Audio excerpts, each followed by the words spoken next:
Sorry we're very, very late. Welcome back to D&D&D&D&D, campaign number 2 of Black Ink and Blue Blood.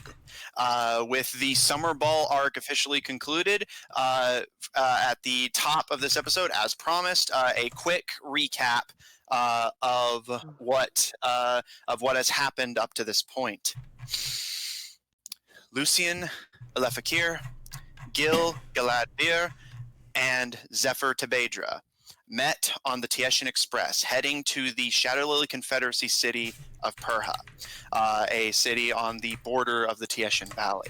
All three of them had been contacted by a mysterious goblin who had offered them all information that each of them independently had been seeking. However, the group had never met before this point. Forming a quick, boiling with animosity, hesitant alliance on the train, the party headed into the city and met their contact after quote-unquote negotiating with some local guards before discovering that the goblin had mutated into some sort of inky beast. The creature, dubbed an Ichor Beast, attacked the party but was swiftly eliminated before any true damage could be done. Investigating, the party found that the goblin had been corrupted by the ink provided to them by a figure in a gold cloak. Shortly after, the city of Perha's graveyard in the tar pits was under besieging by a massive necromantic event. Dealing with the tar bone swiftly, they discovered that the local temple had been burned down in the chaos, with someone stalking Lucy and having finally tracked them down. Heading out of the city on request of the Shadow Lily president to the Tebedran kingdom of bandits, they headed away from the valley into the Sprintwood, where they formed an alliance with the thieves, were swiftly betrayed, only to go back and form an alliance with them again. Heading to the Humor Empire city of Mercurial, where the Summer Ball, a biannual event that acts as a neutral meeting ground for the rulers of Yav, the party went there, along the way picking up some new allies as they waited for the ball to begin. Caro, the ranger hailing from overseas but allied with the Blackthorn Kingdom. Caleb, Zephyr's brother of Tebedran nobility, and Raccoon, son of a local innkeeper of some wealth and prestige. Over the course of the party, they met several mysterious figures. Dr. Marula, who Zephyr managed to uncover the true identity as Dr. Dinah Knight, a oathbreaker from foreign lands who has come here pursuing scientific advancement. Dr. Watson, true name Dr. Empire Kalum, a Geogrin researcher and scientist thought to have died over a decade ago, and Lucifer Alefakir, Lucien's brother, who has been harassing and stalking her since a mysterious breakdown of their family some time ago. Rubbing elbows with some local wealthy and nobility, as well as some of their enemies. The party found that Raccoon's adopted father, the previously mentioned innkeeper, was also well on his way to becoming a monster, similar to what the goblin had turned into. And Lucien made the executive decision to attempt to stop this transformation before it began, only to exacerbate it and force the party to eliminate the threat. Being arrested by the Geogrin soldiers who had been establishing dominance over the local city, they were brought before the gathering of their enemies known as the Scar Concord, and who attempted to lock them in a secure containment unit for transport on one of their allies' airships. However, the party, by the skin of their teeth, managed to escape before it was too late. Working their way through the city that was under siege by countless powerful Ichor Beasts as the airship escaped, the party managed to retreat into the Summersea Forest, the mysterious orc and ogre-infested marsh outside of the city of Mercurial. They have no weapons, no armor, no tools, nothing but what they managed to gather from the encampment and what they managed to loot from the Mercurial treasury on the way out. And with that, as you guys settle down into your improvised encampment, all of you settle down for some form of rest to recover from the restlessness of the previous night. Lucian, you elected the previous session to take the first watch. What would you like to do? So I'm gonna look behind me and make sure that everybody is asleep first before I do anything. Once I feel like everybody is asleep or trying to sleep. Yeah. So for the sake of brevity, does anyone intend to stay awake, or are you all going to either just succumb to the need for it, or trust Lucian to keep you safe, if nothing else? Well, Gil does have. Jeremy, you're going to unmute your mic, or whatever. Yeah, there. Sorry. Yeah, all good. I said, Gil does have things that he wants to do. Okay. He's going to probably end up sacrificing most of his sleeping time, but he wants to do it. Okay. And so you're awake at the moment then? Yes. Okay, so Lucian, everyone else seems to be going down for sleep, but as far as Gil appears to be awake with no intent for sleep at the moment. Okay. I just kind of I'm gonna have my back turned to the camp. Just kind of looking out into the wilds and keeping an eye out. And my shift will gaze up to the sky. Looking and up Celestial. Oh. In Celestial, she's gonna sigh. Kalima. It really fucked up. She says, I really fucked up.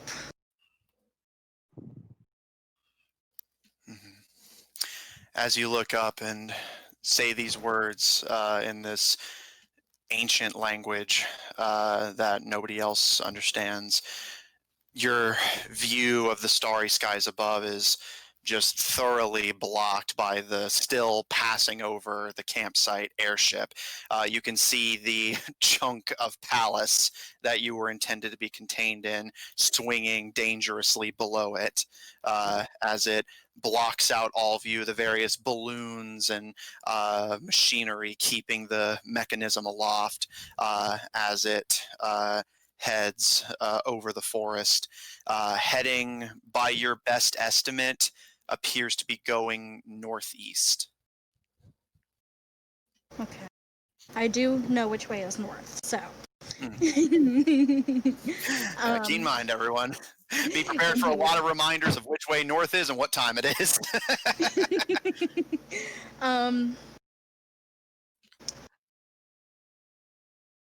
She just kind of shifts down and sighs again. And Celestial, I really could have used you today. I don't know if what I did was right. I wanted it to be right. I think it was right, but I'm starting to wonder what is right. As you speak to yourself in Celestial, no response, best you can tell. Of course not.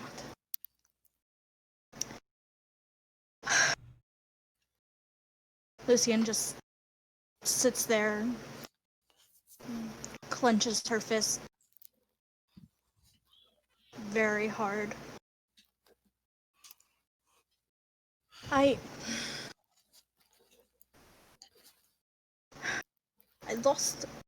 probably lost the only friend that I'm going to have. And I don't know what to do. I don't know how to fix this. Tell me what to do, please.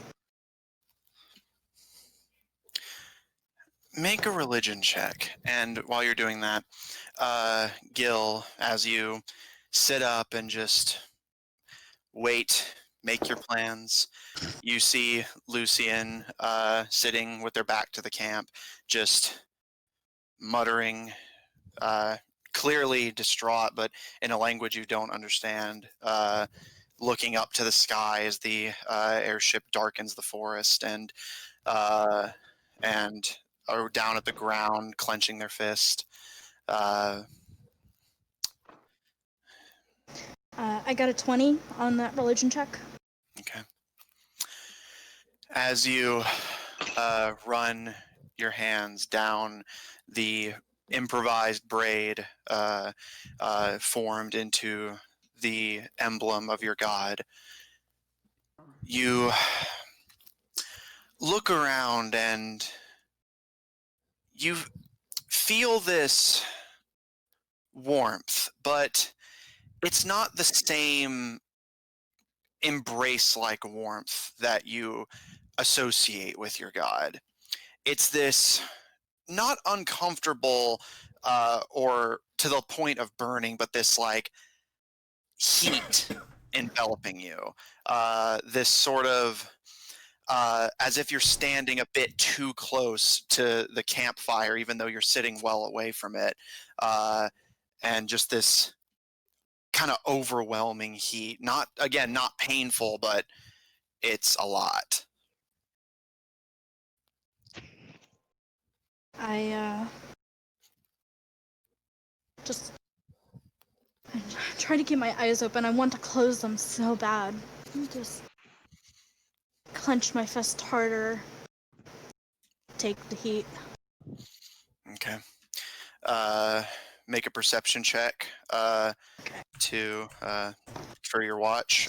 Gil, do you want to enact your plan now or wait for the second shift? He's going to do it now because he wants to make sure he's back in time for his shift. Okay. Though before he leaves, he does want to go up behind Lucian and like. Did I find a blanket or anything to wrap up with? I mean, we went over everything you found. So if a blanket wasn't among the things you were able to salvage from the previous campsite, then I don't remember what I found. All right, I'll say make me a survival check. We'll just have you salvage again. Okay, thanks. This is why we write things down, kids.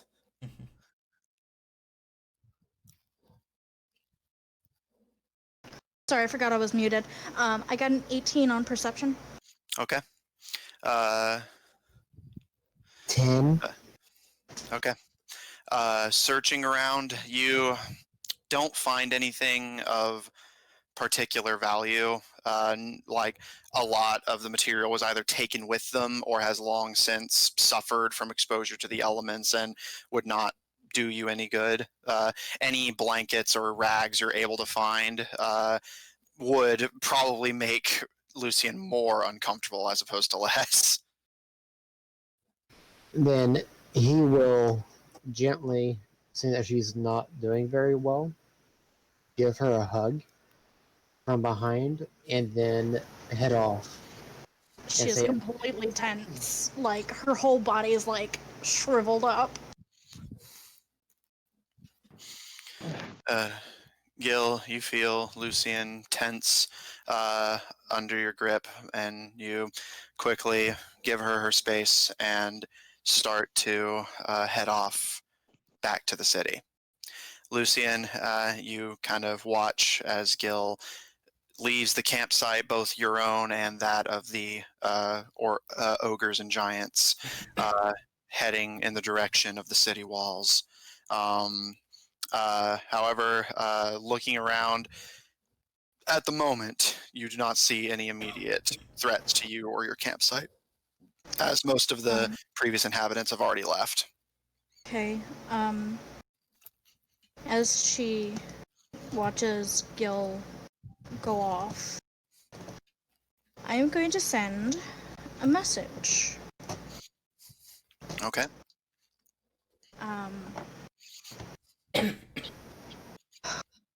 Pi, All right. it's me.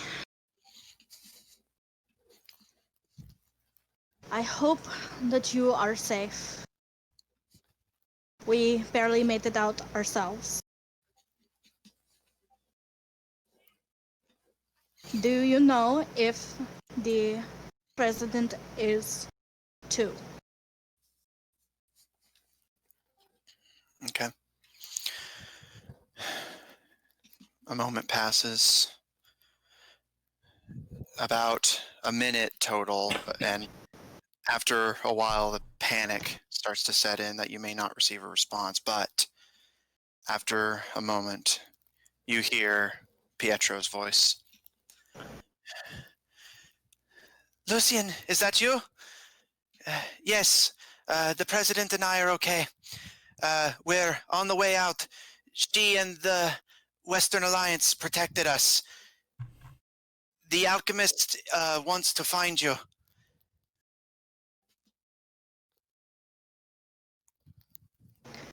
I will send another message to Pi. This is my last message. So listen very carefully. I want you to go with her to Perha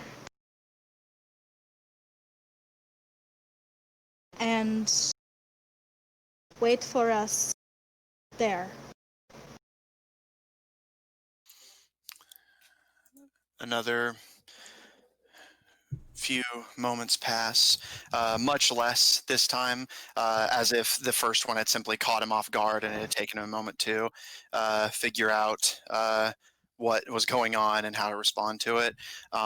So after a few moments, you hear Pietro respond, "Okay, we're heading for the capital, actually.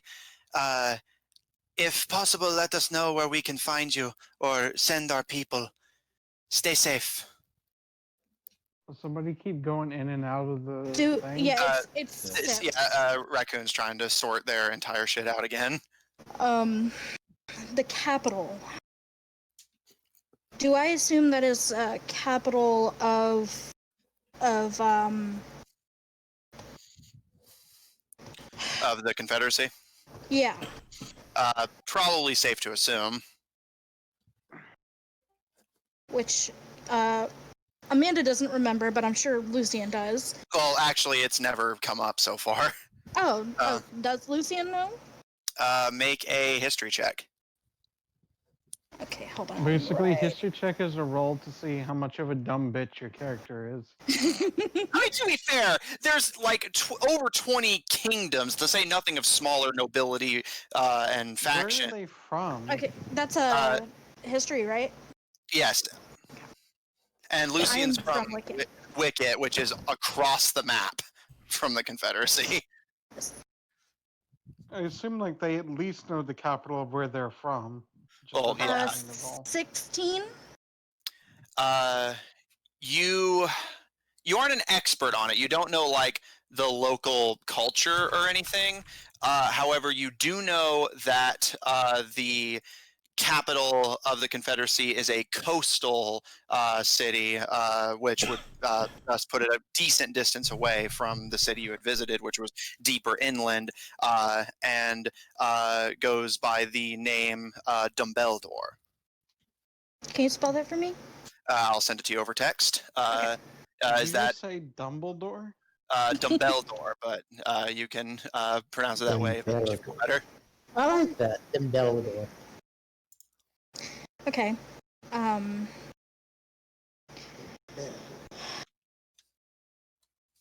After that, in common, I will say to myself, it's one less person that's not on my hands. And then I look over to Raccoon. Raccoon is currently wrapped up in whatever supplies they could salvage and going down for a fitful sleep.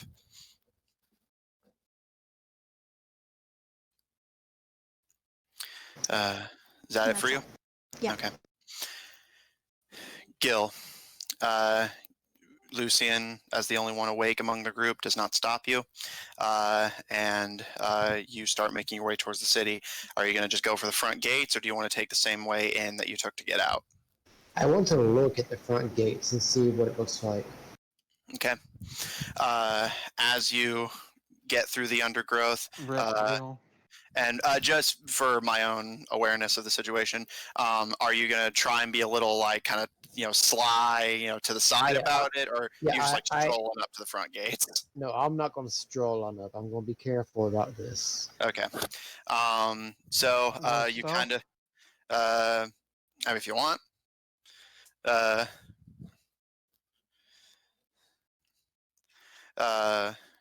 so yeah, if you want to. 16. Okay. So traveling through the. Chips, you good? Apparently not. Otherwise, they'd be talking. Can they hear us? No, they got a high-pitched squealing noise last time they tried, and that's about it. Yeah, high-pitched noise. So they're not able to hear anything Basically, that's happening right now. Well, I Basically mean, the same thing as stop was the happening stream earlier. dead to take another hour to fix it. So, let's just power through.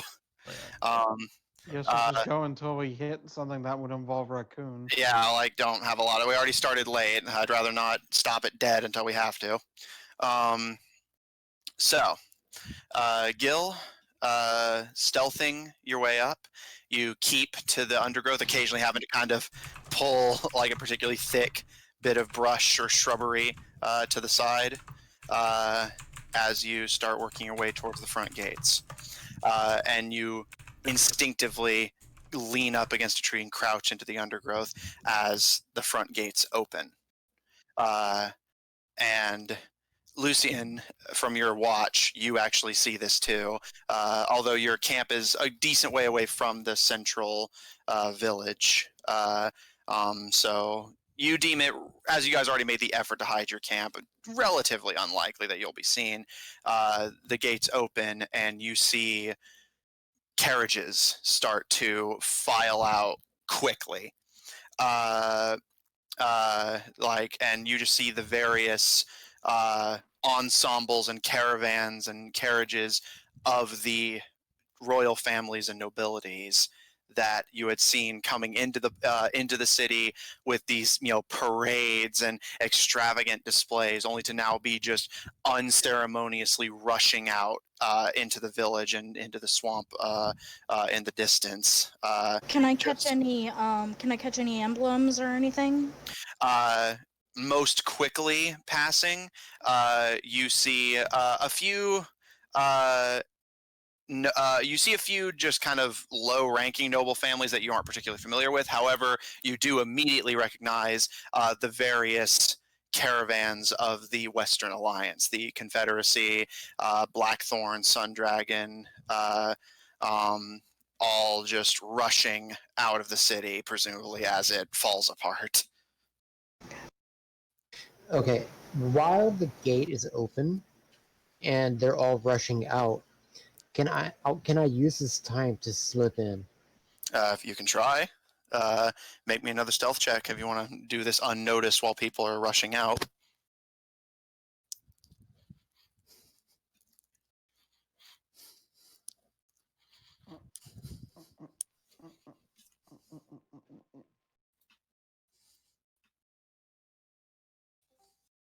$24. Okay. You wait until there's enough of a lull in the traffic so that you won't just get trampled, and slip through the gate onto the other side. And as you duck, as you duck into the nearest alley, not too far from the city walls, thankfully, you duck into the darkness and wait, still unarmed and as close as you can get to being defenseless, and watch as the remaining carriages continue to file out. If you had been noticed, they seem to focused on getting away to be concerned about you.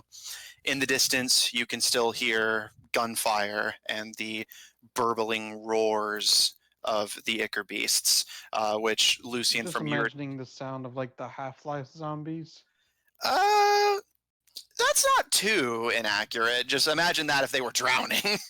um, uh, and Lucian, from you can kind of hear these sounds, but they're like a lot more distant for you, and especially with the caravan rushing past you, it's just this kind of low, ominous sound in the distance. Um, but Gil, in the city, and the bulk of the caravan passing you by, can hear it a lot more clearly. You appear to have made it in without being spotted immediately. What would you like to do? I want to go onto the roof and travel by rooftop. Okay, make me an athletics check or acrobatics, your choice.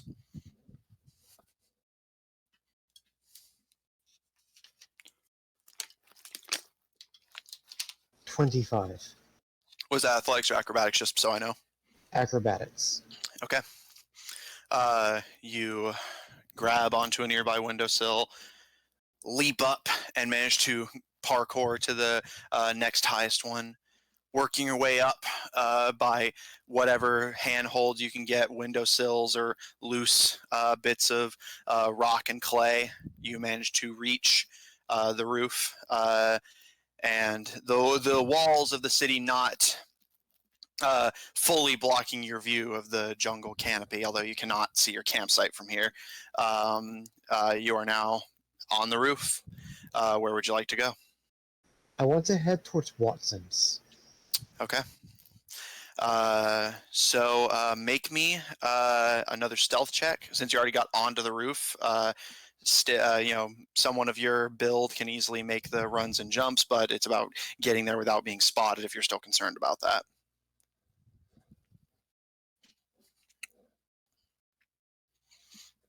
This is an Stealth Assassin's is a Creed where none of 23. the enemies on the ground look up.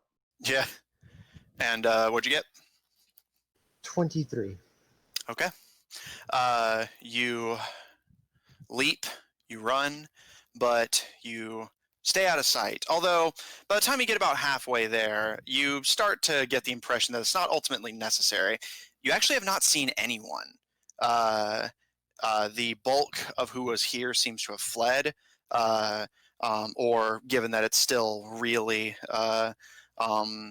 late into the quote-unquote night, although it's getting close to the point some would call very early morning. There's not really a lot of activity, although to be safe, you do keep your head low, and start working your way. And as you approach the now familiar street where Nortwick's once stood, the building itself still standing, but thoroughly emptied and destroyed. As you approach that street, bear in mind to get to this point is on its own a couple hours. Lucian, by this point, Gil has been away from camp for about an hour or two from your perspective, and has not returned yet. Fucker.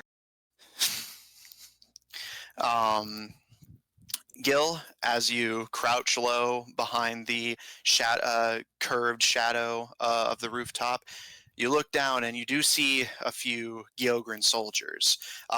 You watch as a soldier kicks down the door of one of the nearby houses. You actually recognize as one of the people they had been harassing whenever you forced their attention to the Ichor beast.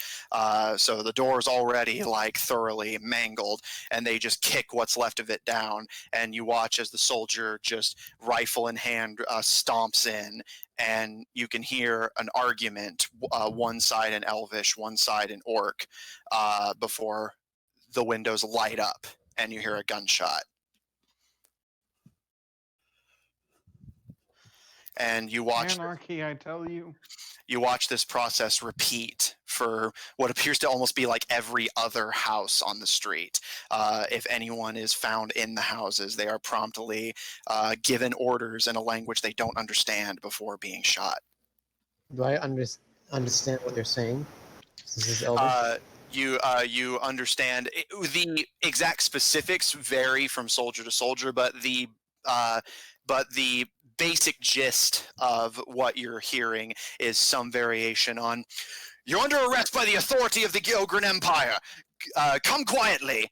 And you'll hear the response in confused and scared orc or undercommon before the rifle is fired. It's basically just a pretense for an execution. Pretty much. Because there's no way they're going to understand them, and so it's just eventually they're going to just shoot them. So they seem like they're making their way pretty quickly. Yeah, basically it's like there's not a whole lot of soldiers, but and as you look around, it seems like this is probably an also contributor to the reason you haven't seen anyone. It's this thorough, very clean, organized house by house effort. You do see a few people dragging orcs or a few people forcing an ogre forward at bayonet point, but it seems like the grand majority did not, out of just confusion or ignorance, did not comply with the demands and were executed. Well, Gil's gonna wait for them to pass by, and then he will continue towards Watson's. Okay. You wait and watch as one by one houses are emptied. And eventually, it takes quite a while for this to go by, but eventually the soldiers move to the street behind you, seeming intent on continuing their process. Any who do successfully take a prisoner simply escort them somewhere toward the palace, although you cannot see exactly where they're taking them, as again it's a city, you can't see, even from rooftop, you can't just see where everyone's going. But those who do not successfully take a prisoner simply execute and move on. Eventually, after about 45 minutes, you're able to continue staying in the shadows on the opposite side of the rooftop now as they've moved onto the street behind you. You start making your way bit by bit towards the clinic. And as you stand on the roof of Nortwick's, you can see the clinic and the lights are on. Do I see movement? Make a perception check.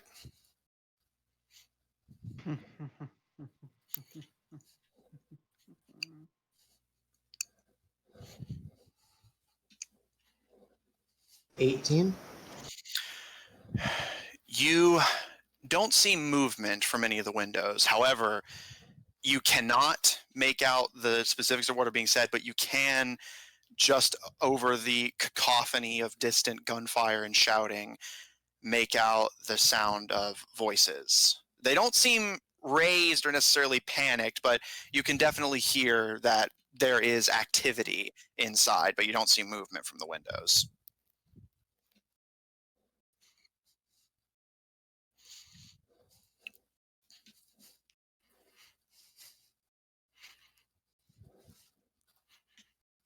Rip. He's probably just thinking. I mean, just rip. Oh.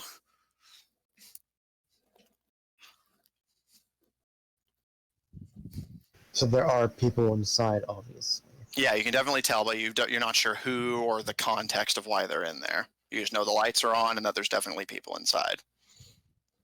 I want to get closer to get an idea of who's inside. Okay. Make me an investigation check and a stealth check. And bear in mind, you will have to get off the roof for this, as it's across the street. So you won't be able to get much closer without getting off of your rooftop position.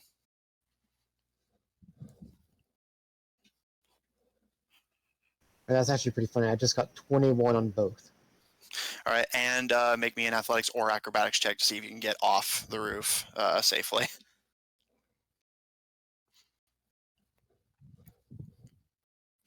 Nat 20. Nah. Okay.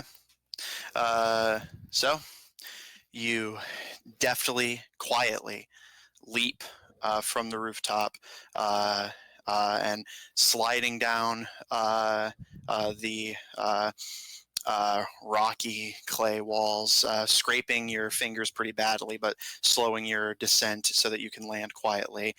You kind of nurse your stinging and slightly bleeding fingertips before stealthily making your way across the street.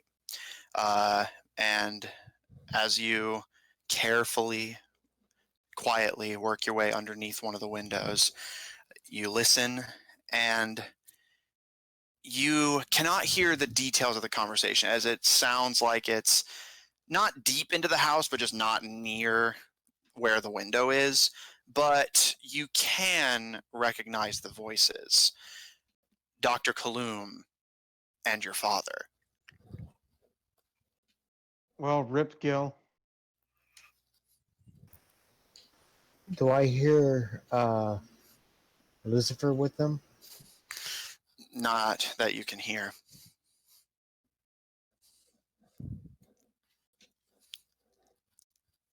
Gil, realizing since Watson and my dad are there, will assume that Lucifer is nearby and is going to go back up onto the roofs and get the hell out.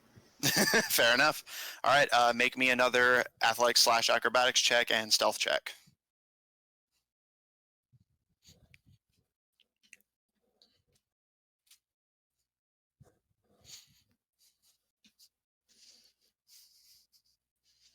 Didn't the one guy have like some like ability that made him really good at following people? Well, you can see through walls. Yeah, Lucifer Lucifer can can see turn things. invisible, and his prosthetic eye that we get from Kaloum. For all he knows, he's already seen him through the wall and is now following him invisibly. Okay, so I just got a 25 on acrobatic. No, is it acrobatics or acrobatics, and a 20 on stealth. Okay. You know how mad Lucian's gonna be. Jesus. Yeah, I was gonna say. So you deftly climb your way back onto the roof and just start as quietly as you can while still panically scrambling. Start running back towards camp. Well, I'm not going to go back to camp quite yet. Oh, so you're I'm staying. just Oh getting, my I'm getting God. out of the city. So where are you going No. exactly if you're going out of the city while not heading to camp? Because I want to make sure that Lucifer is not following me. So I want to go out and to the immediate right. Okay. So with that, Lucian, Gil left with nothing but the discomforting hug, and simply you saw him slip past the caravan into the front gates and vanish. It has since been close to 6 hours, and he has not returned. Jesus Christ. Well, no. I mean, everyone might be waking up by now. Yeah, we could actually. I am livid. if Lucian wasn't already clenching her fist, she is like clenching her fist even harder, and this time in anger. And I'm just gonna frantically search my vision range for Gil. Okay, make me a perception check. Also, are we awake at this point? Well, a long rest typically is 8 hours. Well, yeah, a long rest. Well, it's also up to you. I mean, more or less, just DM, overruled all of it. But a long rest is actually 6 hours of sleep and 2 hours of just like meaningless task. Because otherwise, how do you get a long rest with people on watch? Well, typically, but typically that's why you take shifts, so that everyone is only up for a couple hours. That was the plan, but but elves don't have to sleep for as long, so I figured Lucian might stay up a bit longer and stay up even longer than that on account of the fact that Gil hadn't come back yet. Mm-hmm. She's not gonna go to sleep yet. Yeah, just like make it someone else's problem. Yeah. No, she's not like that. So I got an 18 on that perception. Okay. Gil, you work your way back to the front gates. It appears the bulk of the people who were still in a state to get away have, and the gate is locked.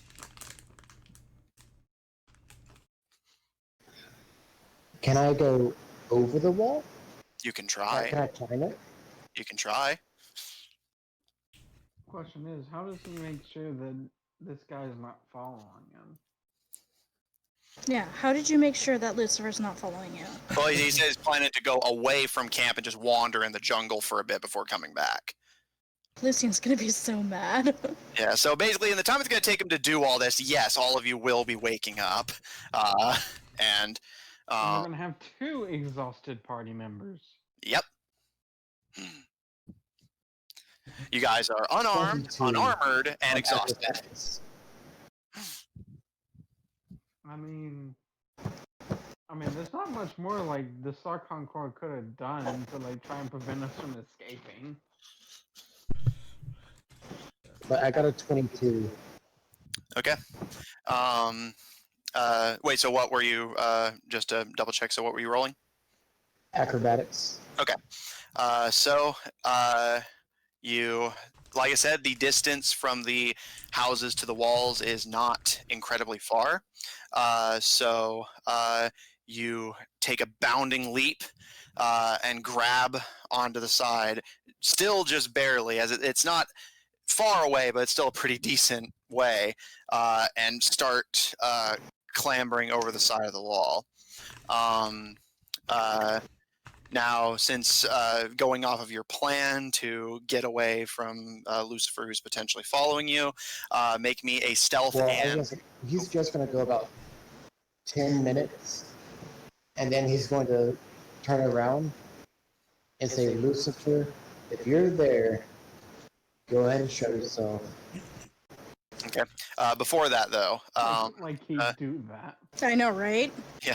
I can tell you that he won't. Yeah, but before that, as you clamber to your feet, now atop the mercurial wall, looking around, they don't appear to have seen you yet, but there are orcs on the top of the gates with levers that are controlling the way in and out, which is presumably how the gate was open for the people leaving and shut now.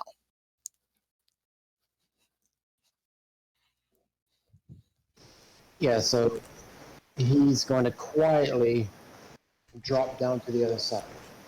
Okay, make me a stealth check. What is luck? Luck is going to run out eventually. He's like making so many rolls. Yeah. I mean, he's doing so many things. Not quite yet. 18. Okay. As you... They got some damn good dice. Yeah. Those are the blessed dice. Yeah. You quietly sling yourself over the opposite side, holding on to the edge of the wall before letting yourself drop. And Lucian, you said you had an 18 on your perception, correct? Yep. As you're scanning the surrounding area, you almost just barely miss it, but you do see a familiar humanoid shape falling quietly, clearly not like a dangerous flat on his back fall, but like falling from the wall, landing quietly among the underbrush. Gil. I am going to get up and go towards him. Okay. Gil... How far are we from the walls, by the way? You're not incredibly far. The village basically surrounds it, and you guys just went into the tree line away from the village itself. So, Gil, as you start trying to work your way under where the orcs' kind of periphery would be, to get into the tree line and avoid who's chasing you. You see Lucian, clearly in a bad mood, stomping towards you from your campsite. I'm once again staying quiet. I'm gonna go low and run straight at her and try to get her under cover before the orcs see her. Okay. I'll say both of you And make. I'm gonna say, quiet, orcs on wall. Okay. Both of you make me a stealth check, please. Okay. Not my greatest aspect. Things wrong with what they're doing with being sneaky. Like, there's probably some, like, the chances of somebody following Gil right now. Considering what that one guy can do. I got a 10. Okay. Gil? 16. Okay. Gil, you run and you tackle Lucian. And Lucian, as you're forced into the brush with the hissing sound of foliage being disturbed, Gil, you... yeah, and Gil, or Lucian, you hear Gil's whispered warning, and sure enough, after a moment, "Hey! You two stop fiddling around in the bushes!" What did he say? Stop Sorry. fiddling around in the bushes. Stop what in the bushes? Fiddling around. Stop fiddling around? Yep. But yeah, Gil will go, sorry, really in. You just kind of in the distance here, just kind of a snort, and nothing else. Fuck. I tried to do a snort and I fucking... Question, Jeremy. Is your hand over Lucian's mouth?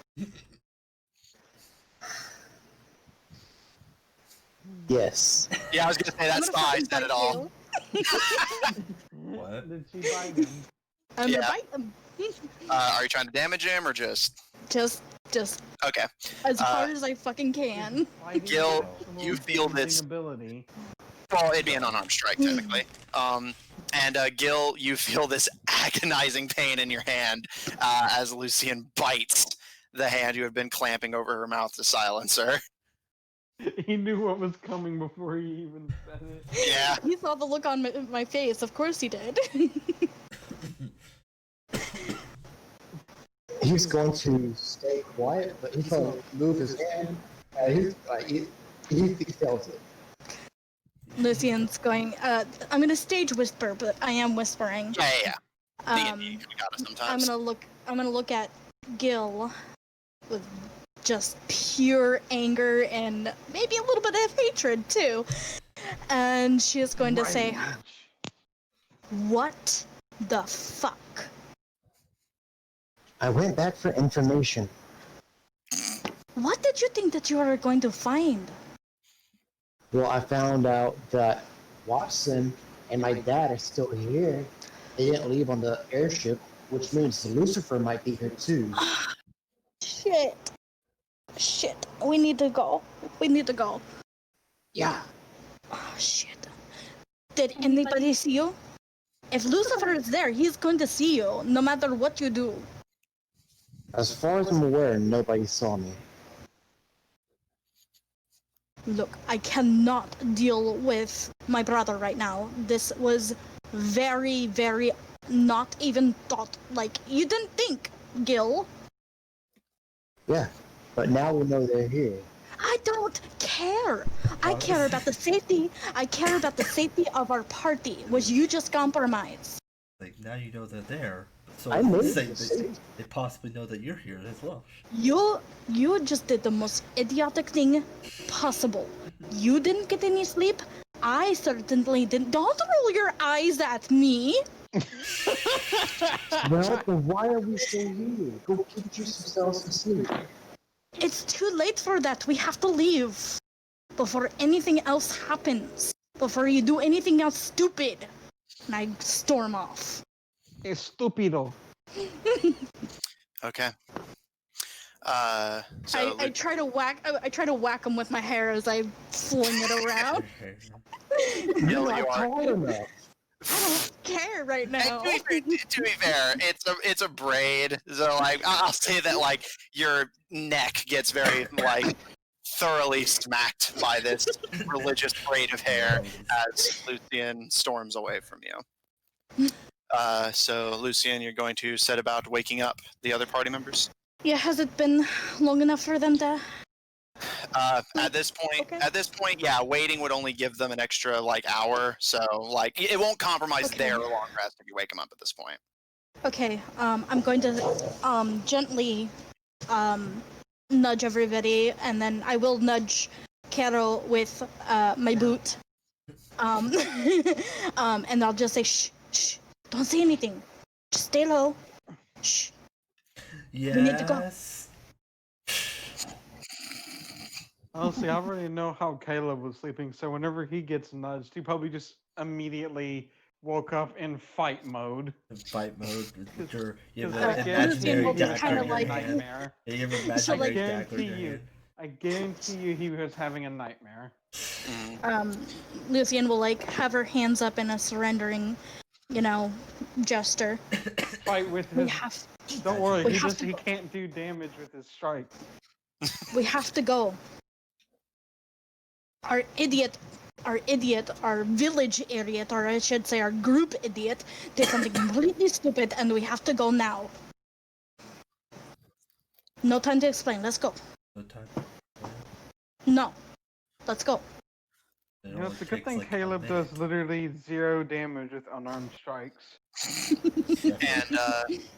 And so Lucian, you wake everyone up, passing on the message. Raccoon is much like Caleb, very twitchy, and once they wake up, groggy. And as you all start packing what supplies you have, you see Raccoon kind of throw a glance to the city and kind of give a sigh before helping pack up your meager campsite in a groggy but as much in a Meager hurry. is probably generous. Yeah. So what are the rest of you doing Not as just a Raccoon? bunch of scraps of canvas Yeah. vaguely shaped into the shape of a campsite. Mm-hmm. Slipping in the dirt. Mm-hmm. I'm texting Sips to see if maybe just having Raccoon backpack on Gil is okay with her. Mm-hmm. And I've already got plans to account for it, so we'll continue in the meanwhile. So what are the rest of you doing as Raccoon and Lucian quickly get the camp ready to move? Lucian seeming very insistent that whatever Gil did is compromised your safety and you need to get moving. No shocker. I don't think Caleb wasn't able to collect any materials for the camp, right? Yeah. He doesn't really have anything to do. Yeah. So He's you just kind of standing groggily. His hair probably in a mess. Mm-hmm.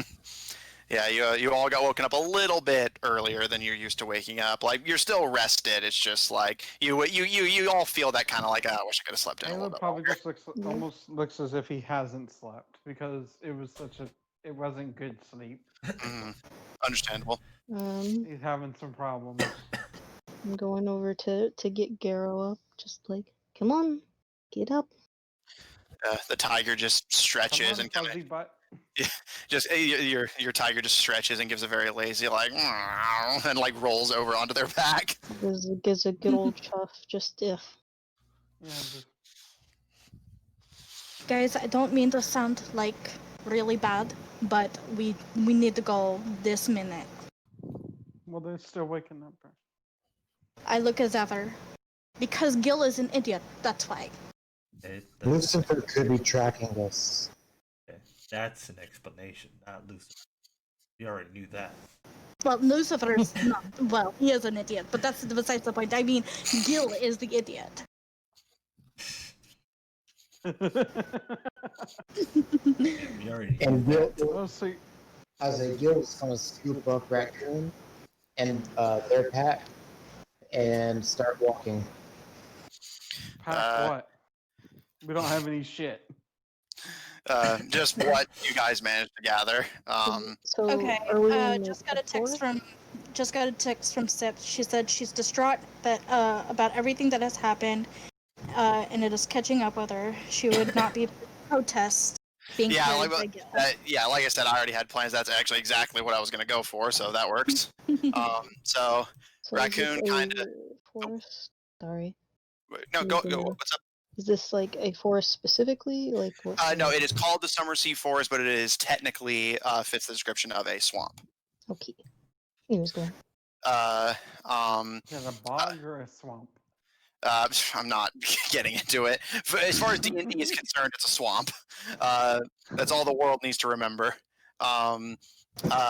So Gil, as you Well, scoop we up don't the know if we're goblin, gonna get bogged down. scoops up the goblin, Matthew just and ignores me. I mean, I got to get the story moving. I'm not Uh, even gonna give that joke the acknowledgement. Scoops up the goblin, who kind of wriggles in grumpy protest, but just sighs and kind of slumps and just accepts it as Gil carefully swings her around to act as a backpack. Okay. And they just kind of lay their head and not even quite sleeping, but just like quiet. And Kara? Some poor baby. Oh, yeah. But Carol will stand up and give a big ol' stretchy. And will look to the group and say, I know my way around swamps. I can get us through quietly. I'm gonna look at Caro. Do you know the way to Sundragon? Do I? I'm not actually sure. Make a history check with advantage, and I'll tell you why after the results of your roll. Okay, 1 second. Yay, another roll to see how much of a dumb bitch your character is. To be fair, I will say, yeah, I was going to say, I've lived in the country I live in my entire life, and I don't know the name of my neighboring cities or states, so I would fail history checks, but I wouldn't necessarily say that makes me a dumb bitch. I could say something, Uh, but then Matthew Oh no, would that hate doesn't me. sound good. no, I'm just laughing about what we're talking about. No, it's a 17. It's fine. Okay. Okay. Caro, you do actually know this area decently well, as the Blackthorn royal family would very frequently have visits with the Sundragon royal family for reasons that I will message you about in private, but that are kept strictly confidential to the outside world. But yeah, so because of that, acting as Queen Blackthorn's entourage and bodyguard, you are intimately familiar with this area. While you don't typically travel through this particular region, you do know the Sundragon territory fairly well as a result. So yes. Okay. I'm not super familiar with the do know the Sundragon territory, so it should be fine. Okay. Do you think that you can get us there quickly? Yes. Then I propose that we take no sidetracks or anything. We just go to Sundragon. I can't message Sundragon like I wanted to because somebody didn't let me sleep. So I'm sorry that I can't do my job.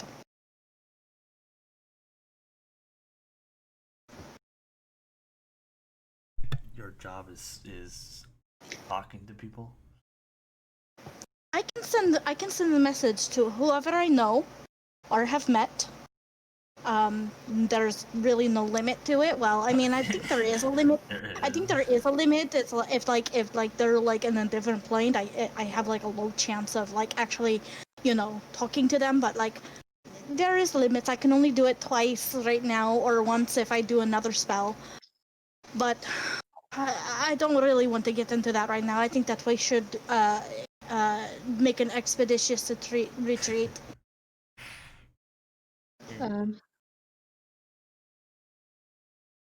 Because if Well- we're right, Lucifer is on our tail. Don't worry. We should not rush, though. I can only get us through quietly if we do not. Not rest. Rush. Oh, rush.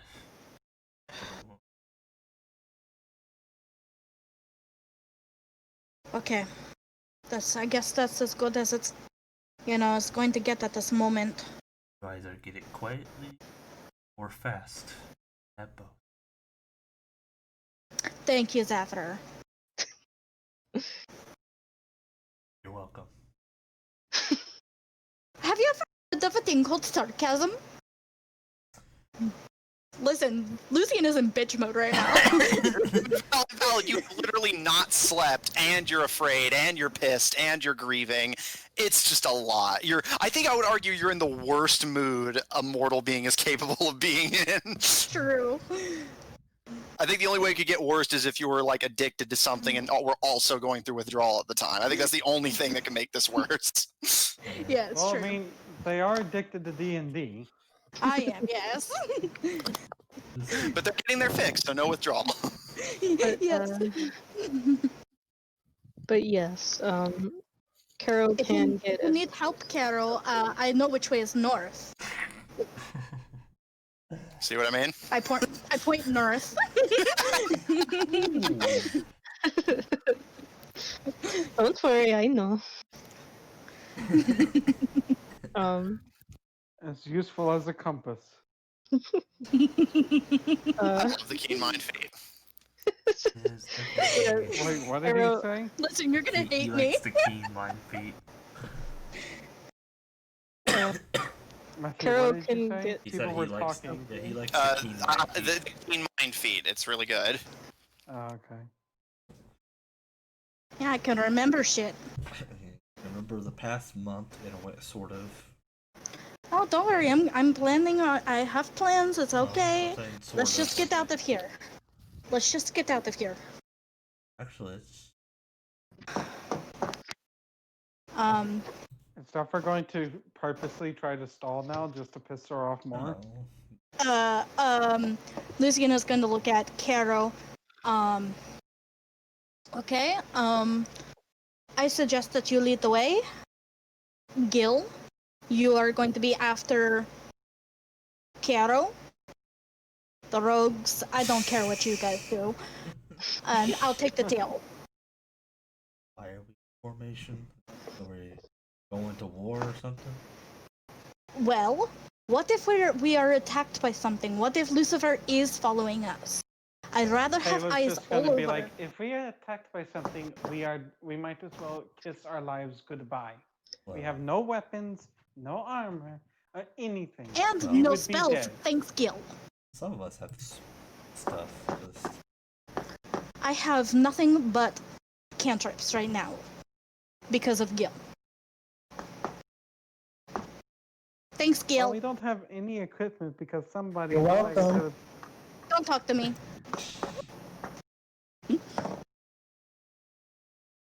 She's so mad at you. Wow. That's some righteous fury. Can y'all hear me, by the way? Yeah, you're good. I heard you. Caleb's just like, well, we would also have equipment if somebody hadn't, alerted the enemy to our presence and also kind of caused a monster to happen. Well, I will Lucian say, is going to take a very slow intake of breath and just look at Caleb. You have no opinion. Oh. Yes, Well, I do find- I don't even know is who you fact. are, except for a Tabadrin. And I already know that I can't trust you. I don't even know I don't know you. So you can't tell me that. I know what I did. I'm not proud of it.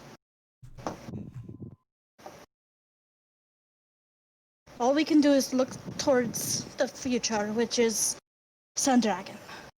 Is that our So I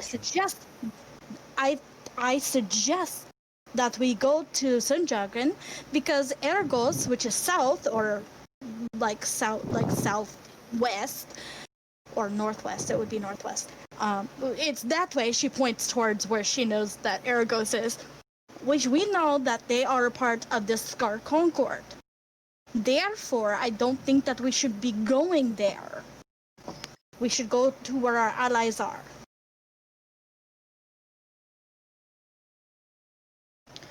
That way we are more formidable.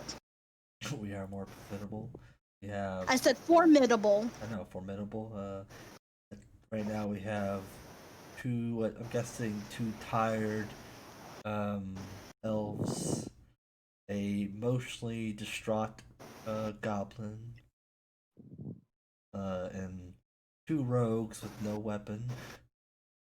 Yeah, and one of them does 0 damage with unarmed strikes. Both do. Well, they both do. Look, the best thing that we can do They're is proc. just to make our way to the. Best thing we can do is make our way to the next town. We have lots of money now. Once we get some more equipment, we should be fine, and some sleep. Maybe we should start going. Come on, don't worry. Arrow knows the way around. I follow At Carol. least we have a tiger. Garrow just gives a kind of like chuff and kind of wriggles their head, kind of acknowledging it before continuing on. Maybe if we run into trouble, they can rip it to shreds. You see Garrow kind of not like full on rear up, but just kind of do like a little quick like kind of halfway up rear, just so they just so the like kind of thud of their paws hitting the undergrowth, and they kind of wriggle their head and chuff again. All right, so Caro, with your natural abilities as a ranger, because the ranger is actually a useful class. Yeah, my favorite terrain. We have the advantage here. Your home turf. Yes. I thought I heard somebody say that ranger can be kind of crazy if you build it right. As long as you're in the Yeah, a lot right of people terrain. underestimate the ranger just because their abilities aren't like conducive to like insane DPS. Most of it is Yes. the fact that they're specialized in like a certain terrain or species. Yeah, Which we like can get more of. So, Caro, you take the lead of this group of perfect strangers that you've known for a full 24 hours before they threw your life upside down. However, with the rest of sleep that the elves did not get, and the eagerness of the fact that you know from your previously gathered information that you are gradually working your way towards your objective, you lead the group on. Caro leads you all expertly through the swamps. Anytime any of you, Lucian at some point through just trekking through the mud and undergrowth away from the city full of still possibly chock full of your enemies and definitely a bunch of monsters, you're about to brush up against a plant before Caro, you spot that Lucian's about to rub up against a deeply poisonous swamp bush. Push her in it. Swampus. Wow, Matthew, love you too. I've Carol- always said- Carol just like puts herself between Lucian and the bush. You don't want to touch that. Lucian kind of in a daze. I marked myself as a level 1 exhaustion, Gil by the and way. Lucian both, you both have a point of exhaustion. Lucian kind of. Oh, damn. I just threw my pencil.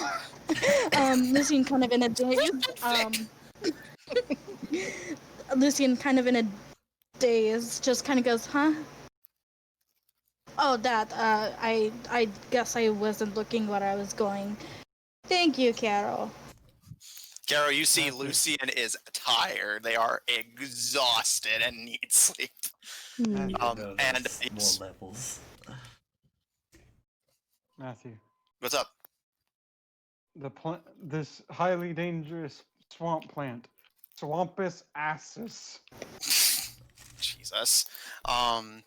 It's an acidic plant.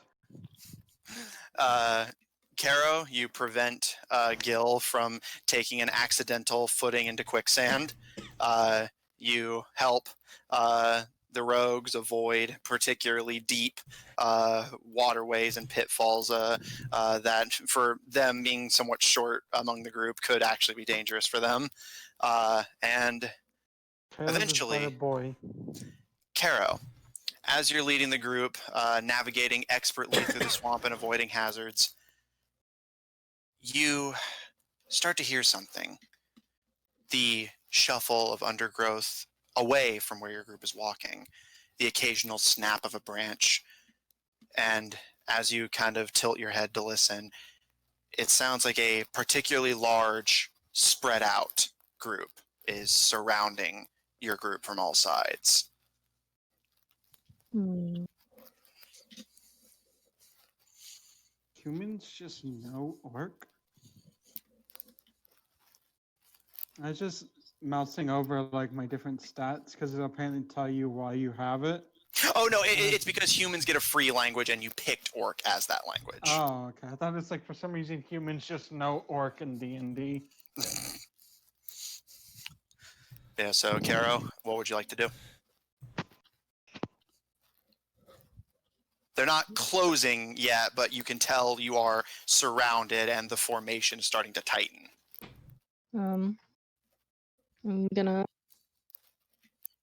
group close physically, but gesture them to scrunch up a bit. And tell them that there are people around us, or a group closing in a bit. Oh shit. So we should keep going. Yeah, we probably should keep moving. That would be my suggestion. Yes. Yeah, let's keep going. Can I wait? Okay, no. And I was gonna say, to be clear, Caro, I said surrounded. Yeah. No, I know. So you're just gonna keep moving? Yes. Okay. Caro, you quietly, a bit more tightly formed this time, continue to lead the group forward. The swamp growth is starting to gradually recede. You're still in your favorite terrain, but just the dangers of the depth of the Summer Sea Forest are starting to recede. And looking up as the canopy is no longer thick and covered, you can see the sun gradually starting to reach the point of like not quite full on afternoon yet, but it's getting there. You guys have been walking for quite a while, avoiding swamp dangers and just trying to get away from the city. Lucian in the back. It's high noon. Caro, you look up and it's like probably like judging from the sun, probably like 10 o'clock. Just And Caro, around you, you can hear the formation tightening, and sure enough, the rest of you now can hear undergrowth being shifted and twigs being stepped on before finally Caro, with again being very attuned to your surroundings, hear the sound of a bowstring being drawn back. Can Caleb, now that he hears the sound, roll perception? Go for it. That's gonna be 22 on perception. As you stop and listen, you can't tell exactly how many people there are, but you can tell you're surrounded on all sides, and you also hear the Tell sound. who they are? As in, like, allegiance, or like what they are. Just anything like what they are, anything that could indicate a possible allegiance? Like anything they might have said? You haven't heard anything other than the sounds of them traveling. However, listening, they appear to be humanoid, as you don't hear the like tramping sounds that would come from quadrupeds. And given that they've approached you relatively stealthily, you can definitely tell that it's not animals. As again, otherwise, either the previous quadrupedal thing would come up, or such a large group of them likely wouldn't have been able to surround you like this, and that is confirmed when you hear the sound of the bowstring being pulled back.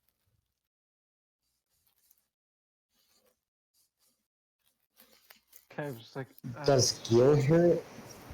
Make a perception check. It sounds like everyone heard noises. Roll at disadvantage.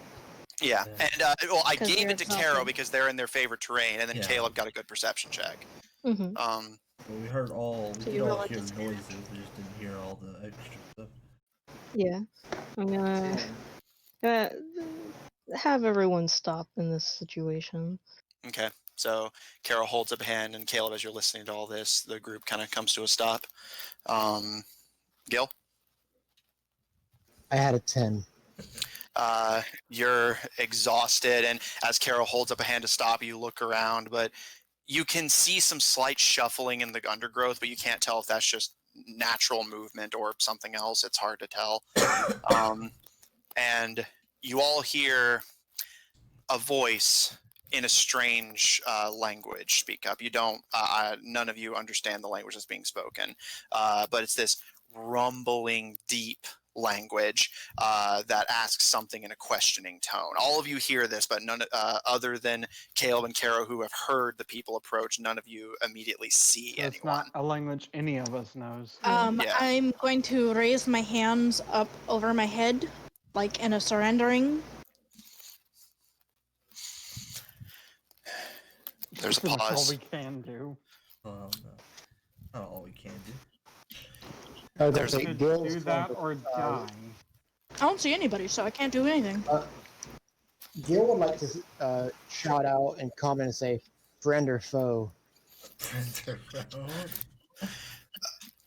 There's a pause, and you hear a voice respond to you, still accented, but responds to you in common.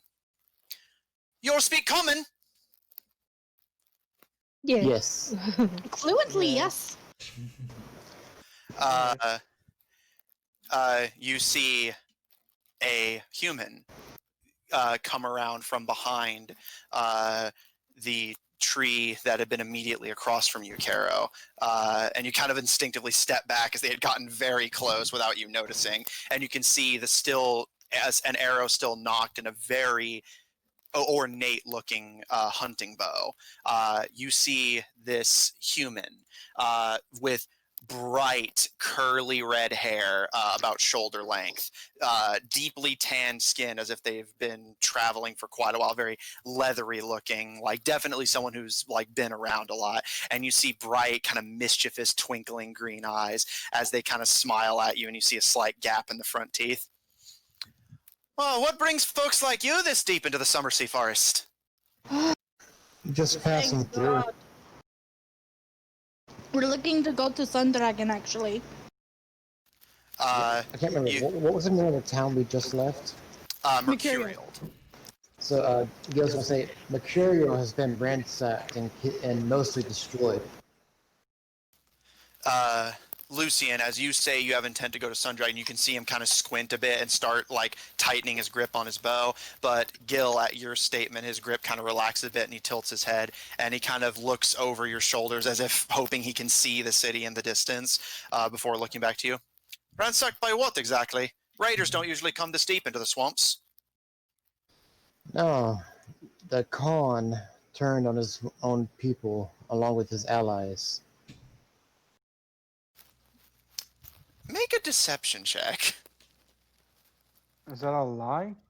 Yeah, well, because I did think it was a lie.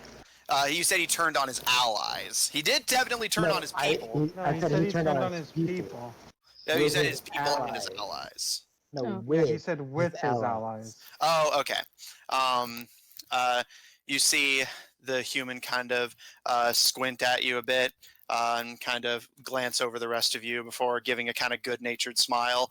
Has one of those smiles where he just kind of shows all teeth, which would be kind of intimidating on a creature like a goblin, but on him it's actually very almost fatherly and welcoming. And you can see he has a very kind of portly figure Welcome to the city. as he gives a smile. Well, I suppose you're all just lucky enough to escape then. Yes. Very much lucky.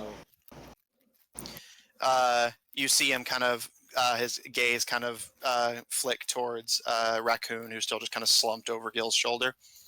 Refugees? Of sorts. Yeah. He kind of, you see him kind of running his tongue over his teeth, kind of contemplating before saying, anyone else with you, or just you lot?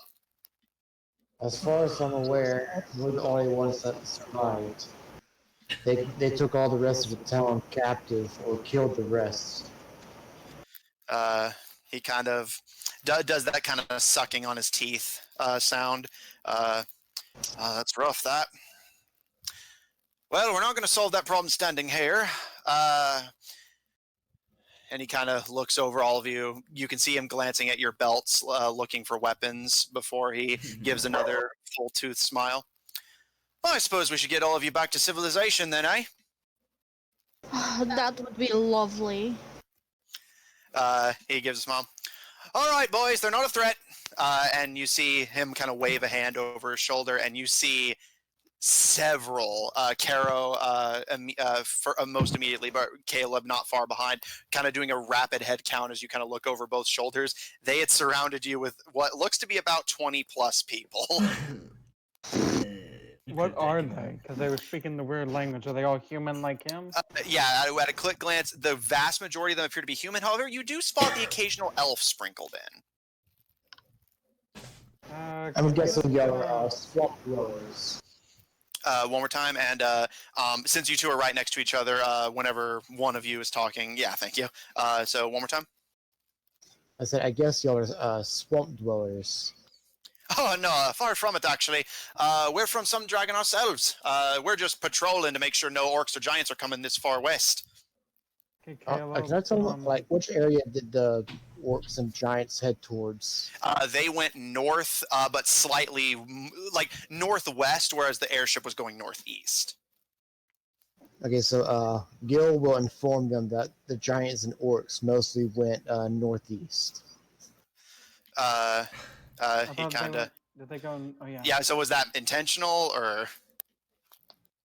No, they went to giant country, which is that way. Because they couldn't access giant country by foot, so that's why I said you guys saw them going northwest and the airship going northeast. Right. That's why I was thinking, was that, are you intentionally misleading them, or No, was that just no. okay? Yeah. No, it's just what he knows. Okay. Like what he saw. Okay. And Caleb, what were you gonna say? Caleb's wanted to ask the man what language they were speaking in because he doesn't recognize it. Oh, that was giant speak, actually. Learned it to coordinate with any stragglers who come this far west. And you see him kind of give a mischievous smile, and you get the impression negotiating, quote unquote, is more probably along the lines of threatening or accosting. What is your name? He gives a smile and slings the bow over his shoulder as he approaches you and holds out an equally leathery tan hand. Name's Oisin Cassidy. Ocean. Oisin Cassidy. Okay, can you repeat that? I'm so sorry. Oisin Cassidy. Can you spell it again for me? Oisin. Cassidy. Okay. I will take the hand and nod my head. Lucy Nelafikir. He gives a smile. Pleasure. So, Oisin, Real quick, Caleb. Caleb will also introduce himself, by the way, but he'll just say his name is Caleb. He gives a smile. Pleasure. And Kara. how did you and your group get so good at sneaking around?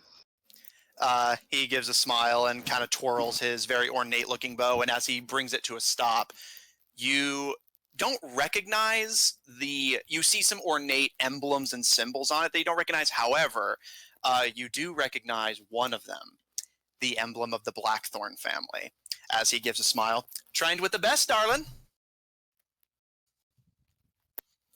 Ooh. Are you friends with the Blackthorns? He gives a smile.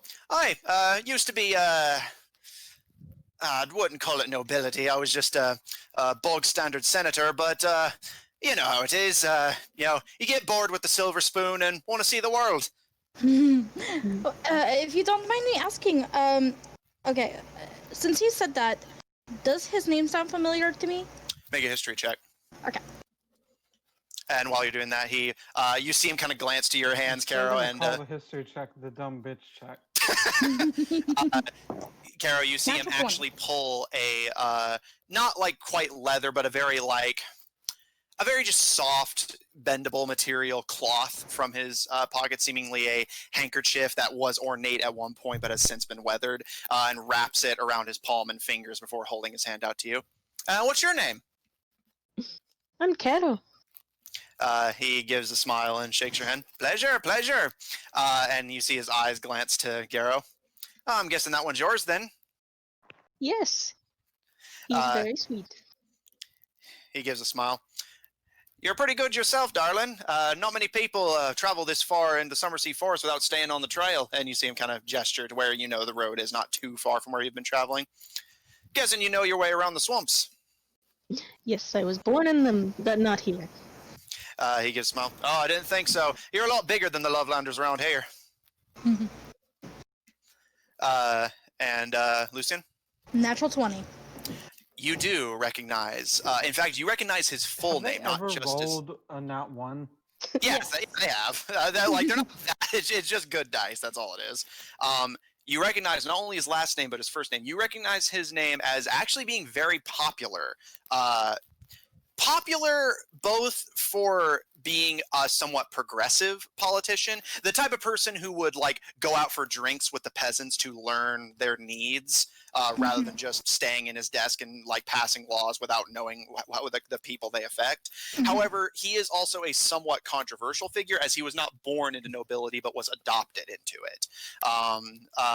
The person who was not born with a silver spoon but had one given to them. So he is somewhat controversial among more traditional nobles, but you do know he is a very beloved figure among commoners, both for his progressive policies and for the fact that he's just, from the stories you've heard, a very friendly, jovial guy who is incredibly talented at the skill sets that would be valued in a ranger, traveling both stealthily and hunting. From what the most exaggerated story you've heard of his hunting skills, although you're pretty sure the person was exaggerating, is that supposedly he could shoot a gnat from 80 miles away.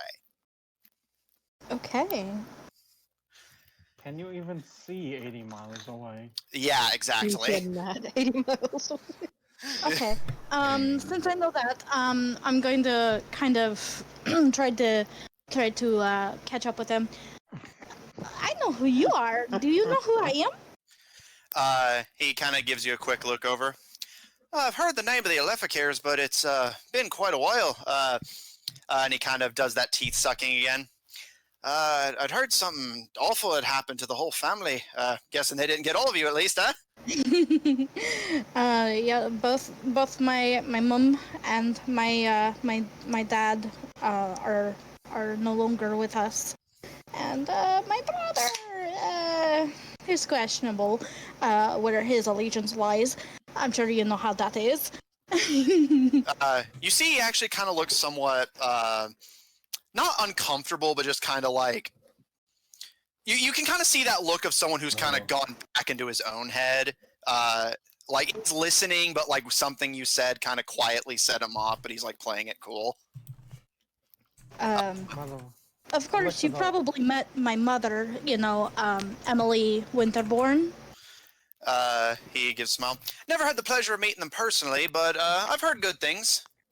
Yeah. So, I am absolutely I've heard stories about you. My family would tell me bedtime stories about you. I'm kind of starstruck, I've always hated those stories. They're all exaggerations, dearie. Is it true? he gives he kind of turns away like he's gonna start walking, but kind of stops, and you hear that teeth sucking again before he turns and looks at you with a grin. I missed. The wind kicked up. I don't believe it. Just kind of give a charming smile. for context, about Gil's the gonna the roll math. his eyes. She's falling in love. She's delusional right now. What were you saying, Caleb? I was just saying out of character for context. 80 miles is about 25 times the horizon. Mhm. The thing is, you can get dark vision with her. You can get dark vision up to 120 It's more feet. even if his vision was perfect, he couldn't have seen that past the curvature of the planet. just say like there's dark vision up to 120 feet.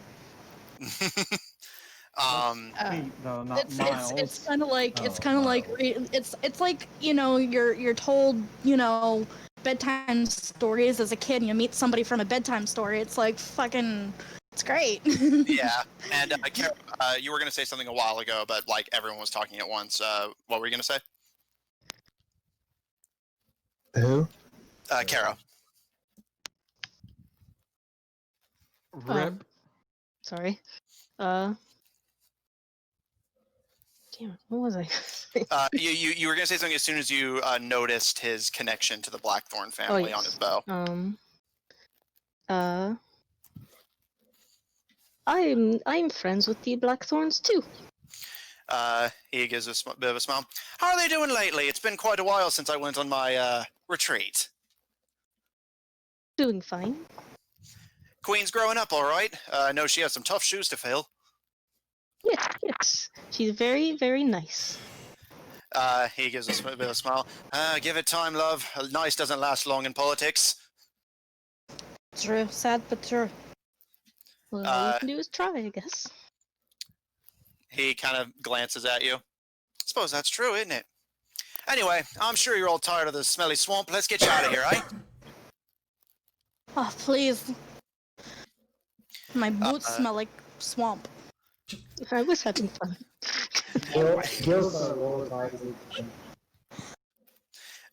She's not speaking to Gil. And Lucian, as you say that, he kind of gives you a once over. So is the rest of you, love, but we'll fix that. And he walks around to stand behind you, Zephyr, and holds out, unwrapping the handkerchief from his hand and holding a hand out to you. And what's your name? There's nothing. You see his fingers kind of clasp into his palm. Oh, I suppose that's fair enough. Probably don't have any idea if my fellas are just going to turn on you. And he kind of glances around, and you see one of them kind of twirling an arrow, but the rest of them just seem relaxed as they watch their boss kind of negotiating with these strangers. Well, let me get you some food and a warm bed, and you can judge me then. And he steps around you before stepping next to you, Caro. You want to keep leading, or shall I? No, I can do it. He gives a bit of a smile. I'd love to watch you work. Yes, yes.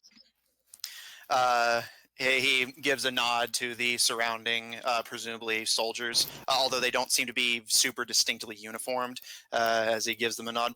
All right, fellas, we're following the frog. Stay in line. Don't wander off. And if you see any orcs, have some fun. And what, Caleb? I love him. Oh, I was going to say I didn't say anything.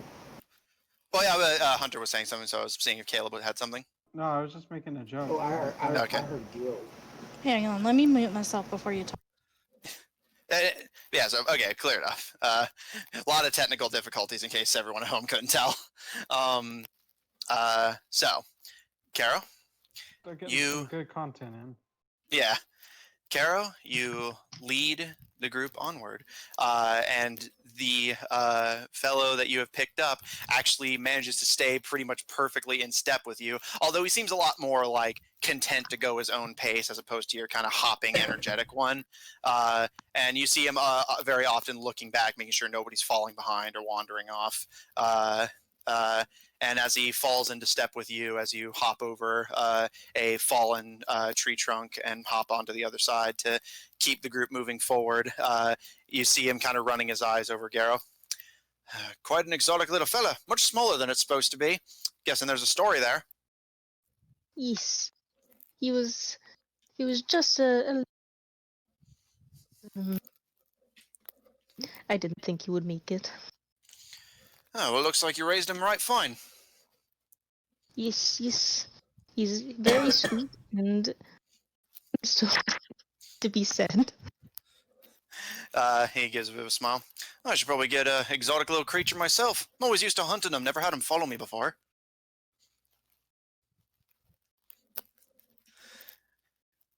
Cut up. Okay.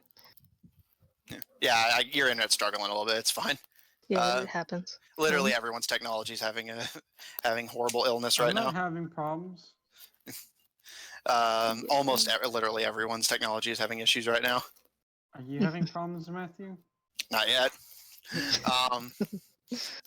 Yeah. So did you hear what I said, Kara? Or do I need to repeat? You usually just hunts them, yeah. Yeah. Okay. Yeah. Having a friend is nice. He gives that smile, and you can hear the teeth sucking noise again. Oh well, it seems I've made quite a few more. Think you'll fit right in town. Bit of party animals, these townsfolk. It's partially my fault though. Sounds like fun. Oh, I like to think so. I'd like to hear that story, actually. Do I call you Mr. Cassidy, or do I just call you Oisin? He kind of waves his hand, seeming very against whenever you suggest calling him Mr. Cassidy, and says, neither. My friends just call me Shane. Shane? Sheen. He's accent, so. Okay. Yeah, his friends usually just call him Sheen, which is the diminutive form of his regular name. And he kind of does the teeth sucking again and continues to follow Kara, but speaking so that everyone can hear him as you all travel. Most of the Sundragons haven't heard the traditional folk music of the Blackthorns, and I decided to introduce it to them one night in the tavern. Things got a little out of hand, and it's become a bit of a tradition. That sounds enjoyable, actually. Do I know, like, do I happen to know any, like, why that might be, like, Blackthorn music? Make a history check. Okay, a lot of history checks for me today. Yeah, a lot of history and a lot of stealth. It's been a busy day. Yeah. And I'm gonna roll that at disadvantage because I'm tired. Yeah, you are very tired. 3. Blackthorn, as a very isolated and distant from you kingdom, you have not the foggiest. In fact, I will say, from what you do know, it's actually almost miraculous that anything distinctly Blackthorn made it outside of the kingdom, as they are disconnected from the rest of the continent and culturally very isolated. Okay. But once you're all rested up, maybe you can hear me play sometime. I would really enjoy that. He gives a smile, and you can hear the teeth sucking. Bit of a ranger, bit of a bard, bit of a multi-classer, me. I never really considered anything other than, healing people before. Oh, that's a necessary service, that, love. I'm really good at it, too. Oh, I suppose you must be, given that all of you are alive. I don't know what happened, but you all look pretty worn down. Goblin. Oh, wait. I was gonna say, yeah, Gil's gonna point at the goblin and go, "Yeah, she's a pretty good little bard too. Well, when she's not tired and, well, she's had a rough couple of days." Looks like all of you have. Well, hopefully the town treats you right fine. Oh, I'm sure it will. He gives a bit of a smile. And with that, does anyone else have anything particularly urgent they'd like to say or do while being escorted by this fine fellow? No. No. At the moment, no. Okay. Caro, sounded like you were considering. I was thinking if I had anything to ask him.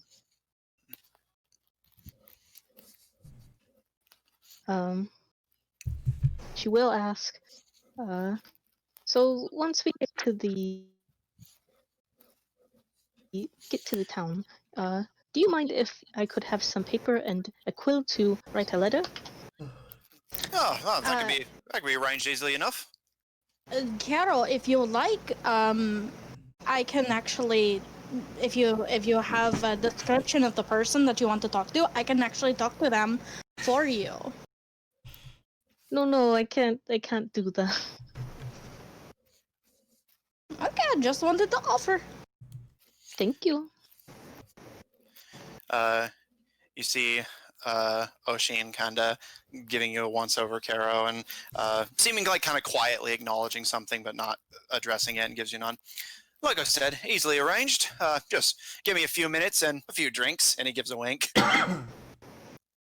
I honestly just want to sleep. That's right, understandable. Look like you haven't had that in a little while. Yeah, there was some, somebody didn't really let me sleep last night. And, like, her gaze is just, like, absolute daggers at Gil. You see him you see his eyes flicking between the two of you, and he kind of gets that mischievous twinkle in his eyes. He grins. But you see his gaze. Gil would like to wink at him. What? Yeah. No. He gives a smile, and you hear and you hear him kind of suck on his teeth as he gives you a nod, Gil.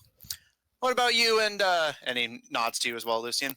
Where are the two of you from? Don't usually see elves this far west. Yogur. The elevators are from Wicket. He gives a smile. Of course. Just thought maybe that was just superstition, and you know how politicians are. House over here, summer house over here. Oh yes, I actually know that very well. I mean, I don't think we actually ever really did that. We just kind of stayed in one place. We've got the big house back in Wicket, so we got plenty there. I've heard it's quite a nice place. Love to see it someday. As for you, and he turns to you, Gil. Bold move, Gyogran, coming back here. But don't worry, the townsfolk won't bother you any. Well, no worries. They disowned me. He gives kind of a whistle under his breath. That's rough. What for? I'm still trying to figure that one out. He gives a bit of a head tilt. That sounds about right, actually. Quite a few of our people are about in the same boat. And he gives a nod, and you can see a few of the elves among the people following behind you kind of give nods themselves. Do I recognize any of the elves? History check. Yes, I know. Disadvantage. You gotta eat well, sleep well. D&D teaching good life lessons. I still don't. Teaching lessons doesn't mean that the students always listen. Yeah, I actually didn't do too bad. 19. You do not actually recognize any of the soldiers. You don't recognize any of the soldiers, at least at a glance. But given that they're not uniformed and you don't you can't know every single soldier by face. Nobody here seems to immediately stick out to you as familiar. However, you do recognize the distinct features of a Gyogran elf.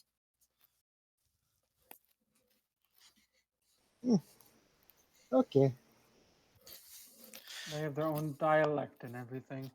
Mm-hmm. After a while, the swamp starts to give way, and eventually you breach the trees, coming out into afternoon sunlight over the rolling hills and plains that lie outside of the Humor Empire's borders. And in the distance, it looks like it's still going to be quite a walk, but in the distance, you can indeed see among the rolling hills a town. City. He gives a bit of a smile and glances up to the sun.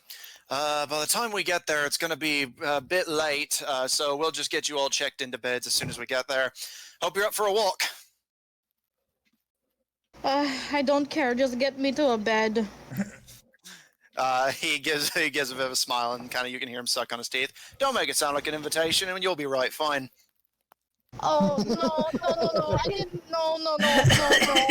It's a joke, love. It's a joke. Like her cheeks. Her cheeks are I didn't compute like match her exactly hair. what was said. I don't care. Just get me to a bed. Her cheeks match her hair. He gives a smile and waves his hand. Like I said, I'm joking. And he turns his attention to you, Caro, still leading the group. Want to keep leading, or you want to follow behind me now? Since we're closer to the city, I will let you take the reins. Oh, right, appreciate it. And you see him kind of glance at you out of the corner of his eye. And I'm guessing you're just as eager to get to a bed as your lady friend. Well, a bath first, and then a bed. That can absolutely be arranged, darling. He twirls his bow before slinging it onto his back. The boys and I have made sure these planes are right safe, so we should have no trouble on the way there. And he glances up to the afternoon sun. Try not to bake. Summer months and all that. Yeah, I'm used to the heat. He kind of glances to your as usual de-shirted self. I can tell. Lucian is going to roll up her sleeves. I hate the swamp. Don't we all? And what were you saying, Caleb? I was asking, what's the weather like in Tabeja? I don't think I've ever asked you that before. Generally, the weather here tends to flip between extremes. The summer, this is just kind of generally across the continent. The summer months are incredibly hot. Like where Caleb's from. Well, no, but it's like a regional weather. The weather's not going to be vastly different from country to country. Well, I don't know where it is on the map exactly, so I don't know if it's like far north or something. Yeah, it's southwest. The summer months tend to be extremely hot, and the winter months incredibly cold. However, Lucian and Gil in the regions and Caro in the regions you come from, which are closer to the north on the open polar sea, the summer months are still pretty hot, but the winter months are from freezing to borderline uninhabitably freezing. So I'm used to the cold. Yeah. Okay. So Poor frog's gonna dry Like I out said, before we get there. I roll my sleeves up and just kind of like trudging, like think of the bed, think of sleep. Poor frog's gonna look like she was hit with the dehydrator. I don't remember what it was called.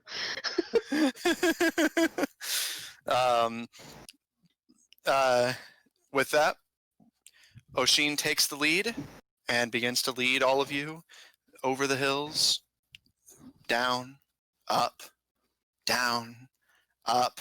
get The up, walk is get down, get up, get down. the walk is long, hot, and exhausting. The sun passes over your heads, beating you down every step of the way. We roll for heat stroke. No. And sure enough, the sun begins to set, the town getting a bit closer in your vision now. As you get slowly closer to the long-awaited civilization, you can see a town that appears to be still in progress. You, even from this distance, can see scaffolding and buildings that are still unfinished and under construction. But you can see... I've seen big cities that look like that. Well, yes, but because you don't often see that in D&D, so I thought it was worth noting. But you do see stretches of farmland, and even from here, you can see the occasional mast of a ship, just barely in the distance. So the town is clearly inhabited and doing decently well for itself, at least from what you can tell from this distance, but is definitely either new or repairing from something. And atop one of the hills overlooking the town, you see palisades built into the hill as it goes up, before finally at the very top you see a fort overlooking the whole town from atop a hill.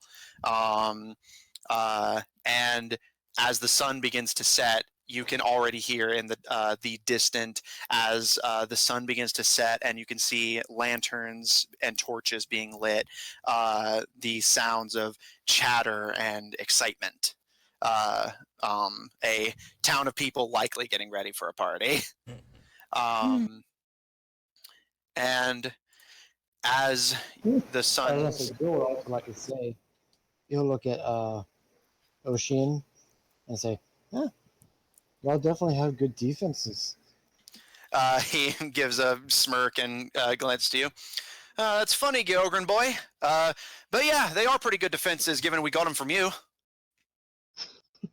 My point exactly.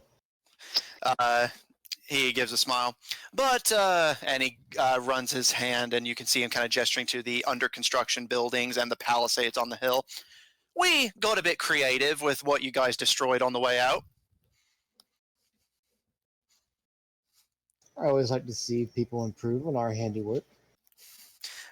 He kind of gives a bit of a shrug. Not difficult to improve on that, but we do what we can.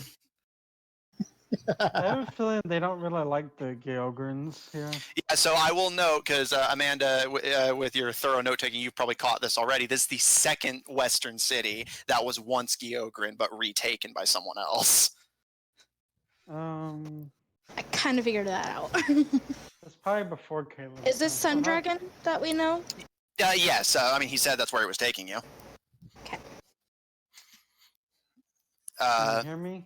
And yeah, like all of this would have been long before your time. So Caleb's gonna ask him, what exactly happened with the Geogrins?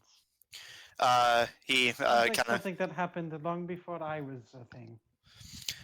he kind of gives you a glance. A bit too young for you to remember, but most of the what is left of the Eastern Alliance used to control a lot more of the region, but you know how it is.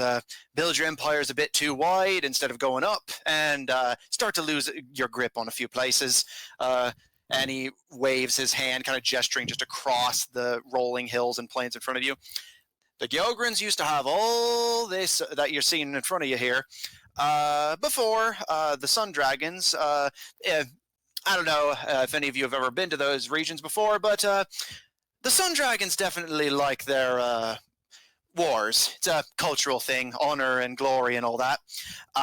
So they decided to take a crack at the Geogrins, and rather than fight them, they decided to destroy the town and run for it.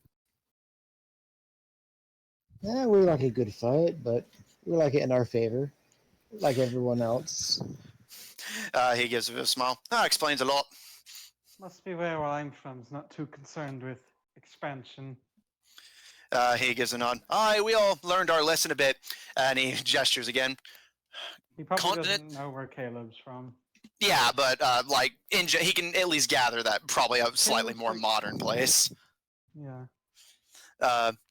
Went from a region-spanning military empire to a single island up in the frozen north. Yeah. He gives a smile. Not a good time. And I was gonna say, would I know how long it's been since they have deteriorated to that point? Make a history check. And I'll give you advantage since your father is fairly high-ranking. As in the highest rank in the land. You know, he is from there. I have a feeling there might be at least a footnote in the history books there. Yeah, but I mean, again, like, people can live in a country their whole lives and know nothing about it, so. 17. The exact date is a bit vague. Not because it's undocumented, but because, and you know this from your closeness to the general, evidence of their losses and defeats tend to be, if not burned out completely, at least sanitized. But from what you have been able to gather, this battle, quote unquote, was one of the most humiliating defeats in Geogrin history. The town of Agnan, which bordered the Sundragon kingdom coastally in this bay, Sundragon, in a cultural tradition of theirs where at any given time they are at war with two kingdoms. It is a cultural tradition that the moment peace is declared with one, they declare war on someone else. The wars are typically shallow and not focused on conquest. It is purely so their soldiers can experience the glory of battle.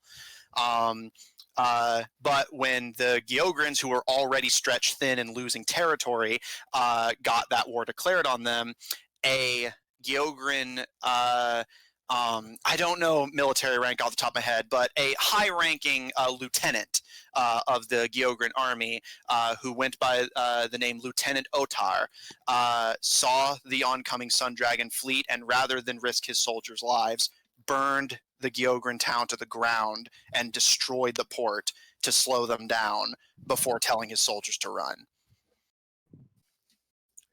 I don't know if you could call not And, fighting a defeat. Like, do I have a rough idea of like how many years ago this was? This was because of how sanitized and vague a lot of the information you were able to pick up is.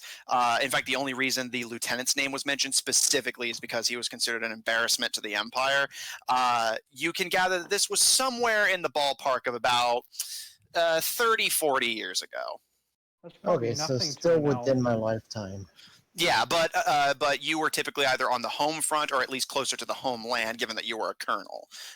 This was very far removed and on the outskirts of the empire, so a high-ranking royal son would not be sent to the front lines to cling to dwindling territories.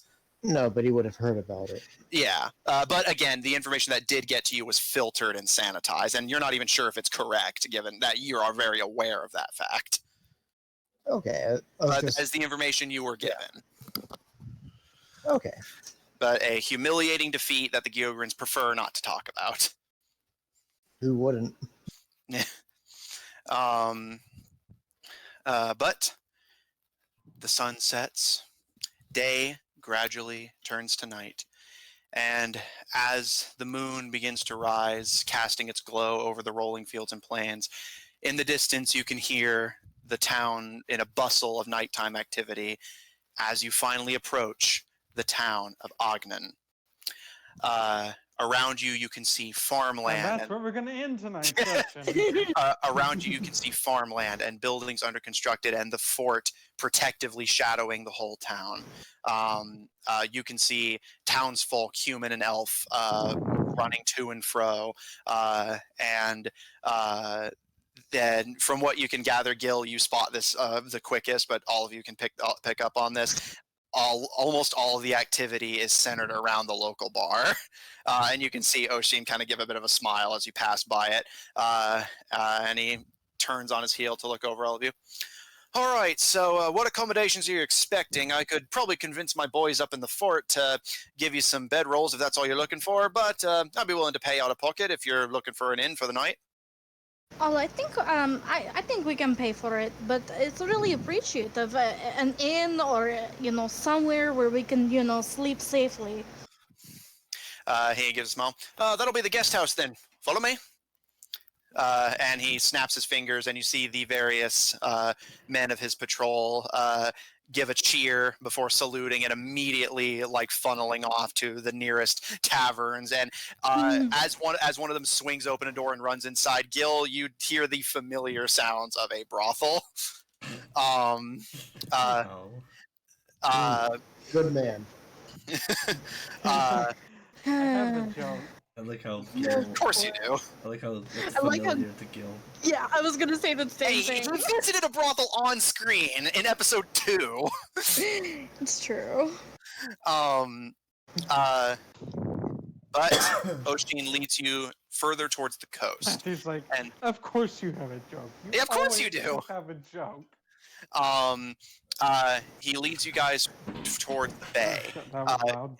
You can see the port is indeed still. It is functional, as you can see some ships docked at the moment, but it is. You can still see some of the leftover damages. It's been 30 years and they still haven't fixed that damn Infrastructure takes a while today, let alone in medieval times. Yeah. And remember, they You have burned to the really place to the thoroughly- ground, and they have a functioning thoroughly town. destroyed that port. Yeah, well, the whole idea was to make sure the Sundragons couldn't dock at it and get their troops on ground. They must have literally ripped out the posts that hold the structure up. Yeah, And just again, make them have to start over. yeah. Remember, think about how like it can take a decade to finish a single building. They have a functioning town at this point and a fort, and the port is functional. It's just not. It's clearly not the glory it used to be. And Oisin leads you to a very large two-story building, and giving a knock, the door opens to reveal a very portly human woman who kind of looks at all of you, seeming like empathetic enough, but just like, you know, kind of quick and to the point. But the moment her eyes fall on Oisin, she like melts and leans against the wall and kind of adjusts herself, kind of visibly throwing her figure more into view as she smiles at him. Portly means like husky, right? More or less, yeah. And she gives a smile. Oh, what can I do for you, darling? And Oisin gives a smile and a wink. My friends here are going to need a couple beds for the night. They've been traveling out in the swamps. You know how dangerous that is, don't you, darling? And she kind of smiles and blushes and covers her mouth. Oh, of course I do. I'd be happy to put all of you up. Come in, come in. And she steps to the side, allowing you all to step in. Before I go in, I stomp my feet. I don't want to track in anything to the best of my abilities. You can see she actually glances to you when you do this and gives you a kind of grateful smile. What'd she do? I'm sorry. Basically, like got the mud off her boots before going in. Well, I was gonna say, Gil's actually gonna take his boots off. That's a lot of unlacing right now. Can you do that later? Doesn't care. They're actually not nice.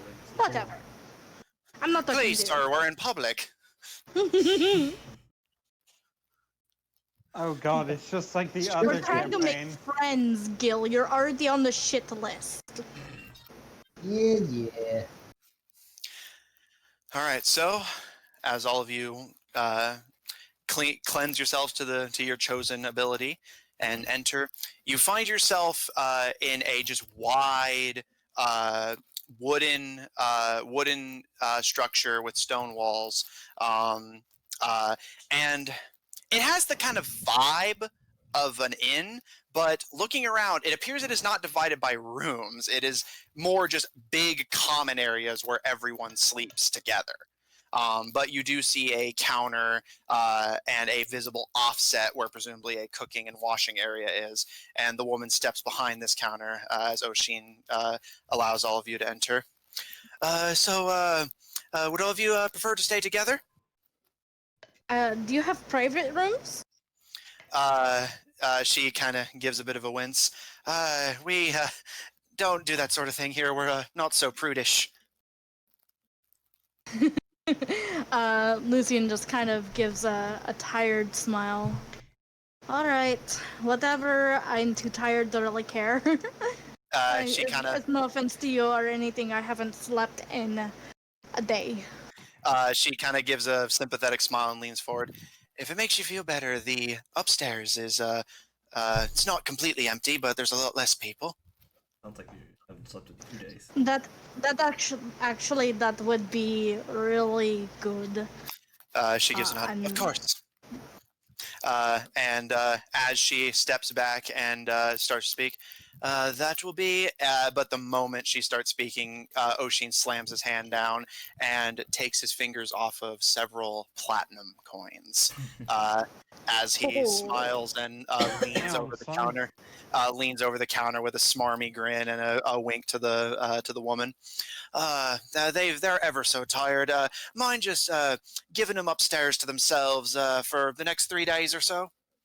And the woman gives a smile. Of course, just give me time to clear it out. Will you be staying as well? You know me, darling. I gotta get back to the fort, and then it's back to patrolling. And she kind of blushes and gives a nod. Of course, you're very busy. Oisin kind of flashes a grin and turns to the rest of you and just does the sucking on his teeth. That is very generous of you, or should I say, Sheen, right? That's what people call you? he gives a smile. That's what my friends call me. And he hops off the counter and pats you on the shoulder.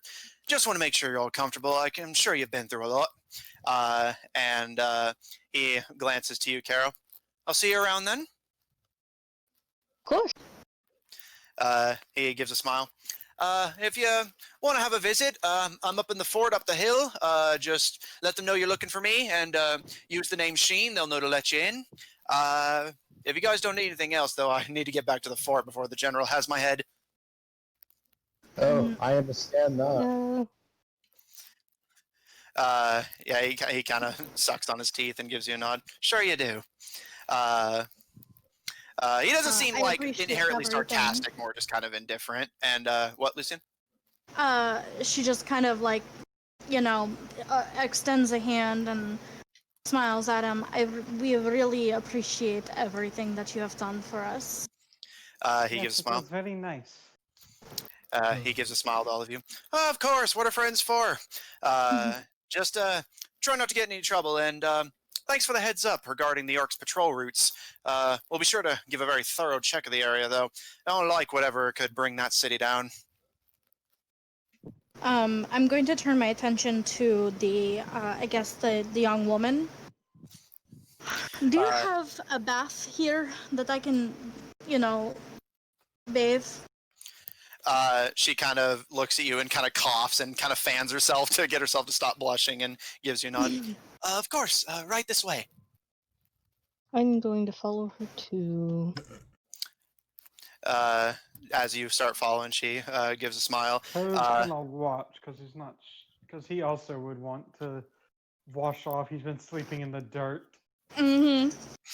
on stuff that was taken from orcs that probably smell of orcs. Or ogres and giants. And seeing you watching Caleb, the woman turns to you. Would you like to come with us? It's communal. Of course it is. Gil will. His head literally popped up when you said that.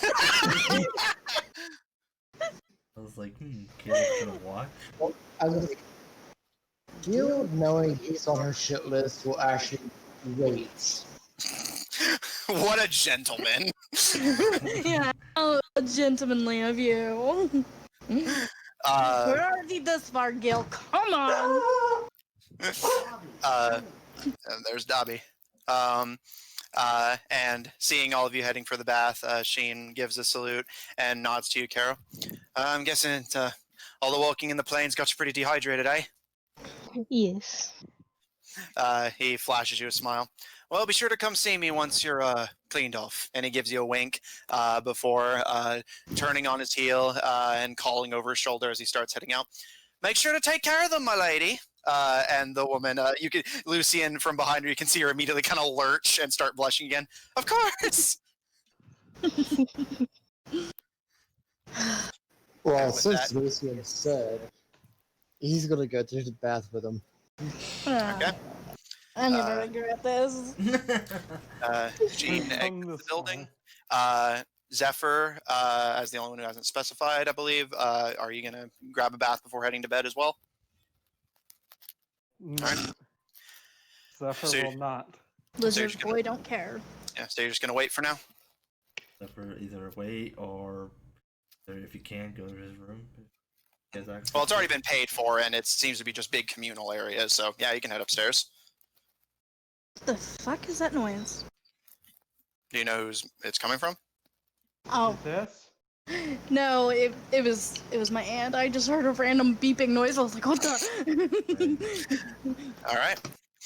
So, Zephyr, you head upstairs, and you pretty much find yourself in a room identical to the one below you, just bigger because the kitchen, washroom, and counter aren't taking up space. And you just see groups of people just either sleeping or up talking to each other, just basically gathered in sort of groups of bedrolls. And you can see several empty ones that haven't been taken. Just groups of bedrolls, and they all just talk to each other. You see like half of them are either half undressed or completely so.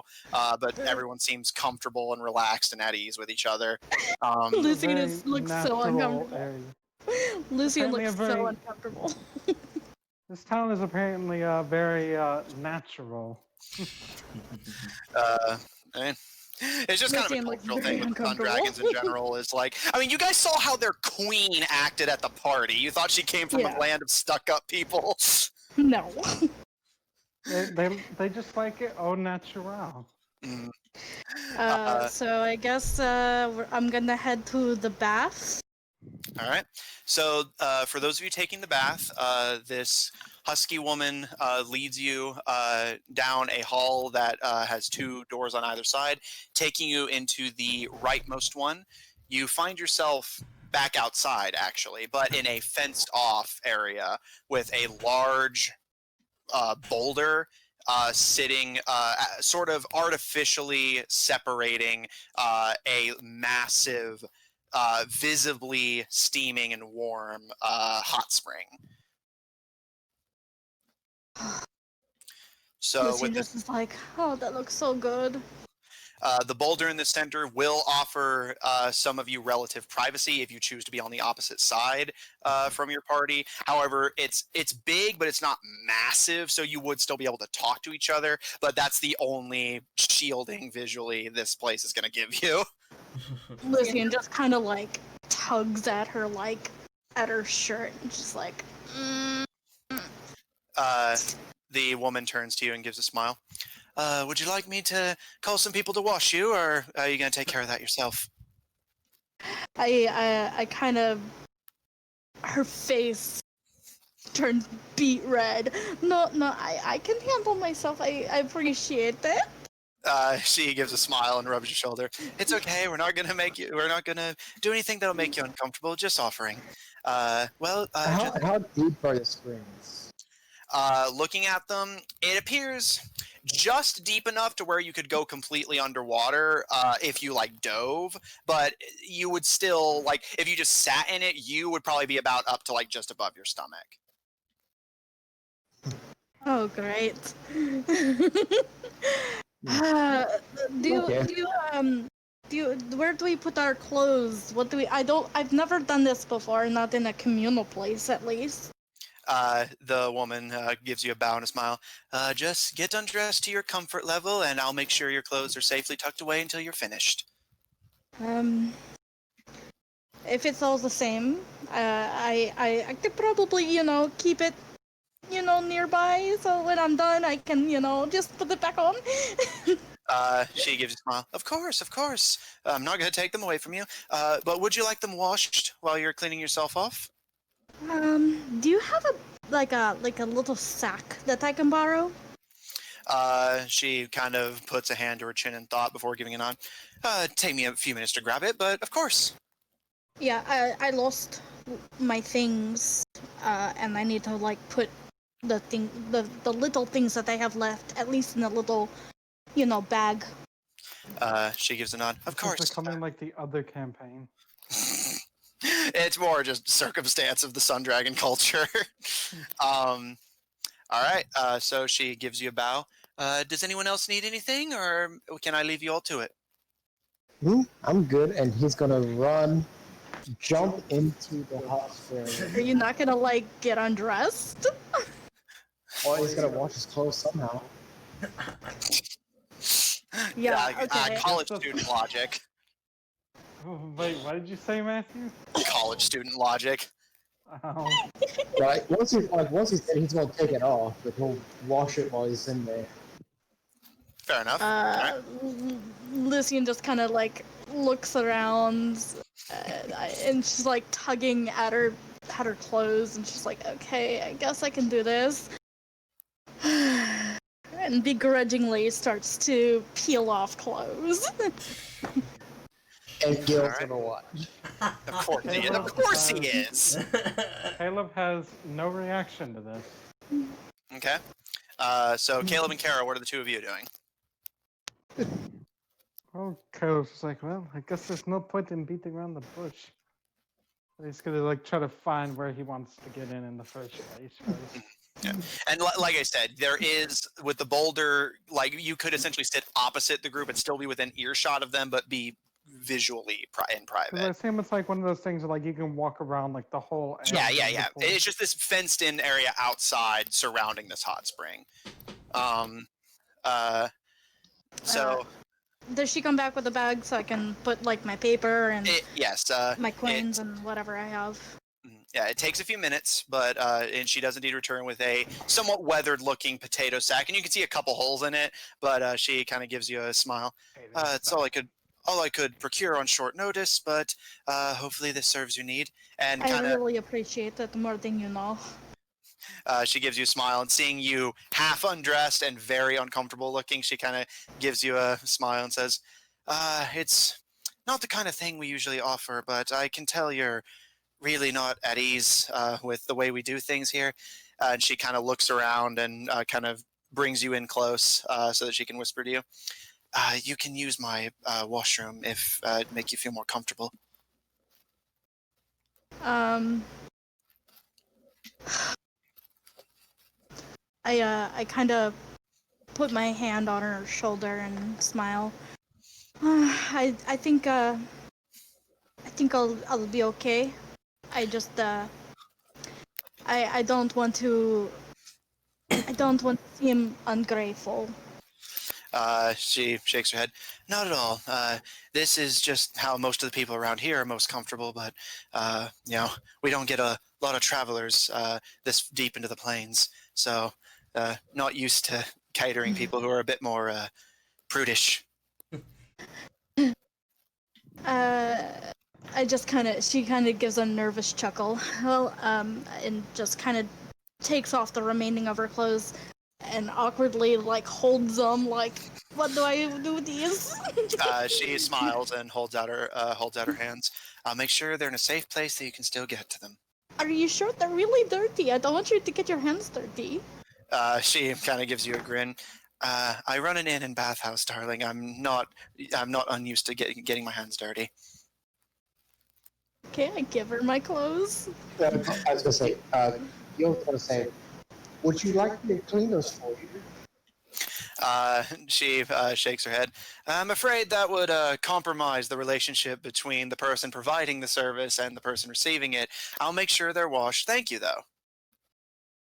And then Lucian just kind of like walks to the bath and sets in. As she sets in, she like turns her back a little bit. You can see those of you who are seeing, those of you who had seen Lucifer's scars. You see almost identical ones on her back, running down the sides of her arms and down her thighs. Caro, you're the only one who hasn't done anything yet. What are you gonna do? Sorry, in the bathhouse now? Yeah, so you remember what I described it looking like, correct? No, sorry. Yeah, internet trouble? Yeah. Yeah, I figured. Everything's good now, yeah? Yeah. So it's this, she escorted you to this area off to the right that actually led back outside, but to a fenced off area with a large hot spring in the center, divided sort of artificially by a boulder that just kind of naturally kind of came out of it. So you can, if you like essentially position yourself on the opposite end, you could be private from the rest of the group visually, but still be within earshot of them to talk. But it's a natural, lovely looking hot spring, just deep enough to where if you dove in, you could swim, but otherwise you could just sit comfortably and be like, for you, about up to your like chest or neck. Caleb is on one side and Lucian and Gil on the other. Caro is a frog person and also doesn't care about these kind of things. So she's just gonna go get into the bath. So you're gonna declothe or no? Yeah. Okay. Just soak in the water. They're a frog person. Yeah, just wanted to clarify. So There's you guys, there's no titty there. I mean, yeah. So you guys, ribbities.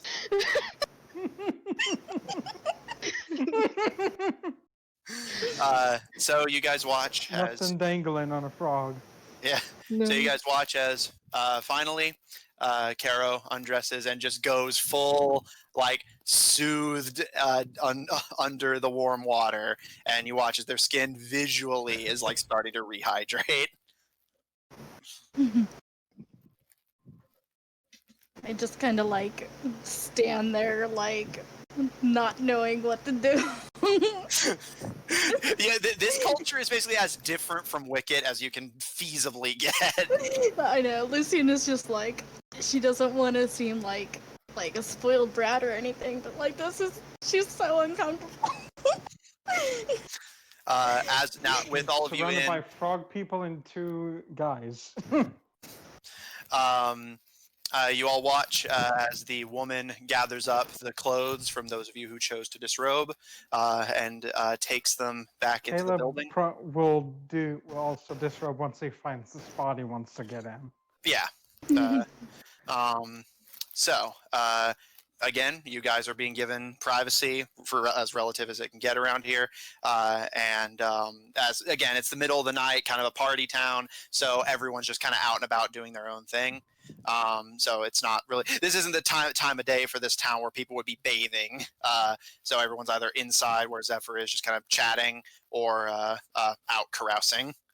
Okay, so it's basically just us. In here, the building is pretty packed, but like it just again, it's by this town's standards, this isn't the time of day where you'd be soaking. You know, like you'd be out on the town. Yeah.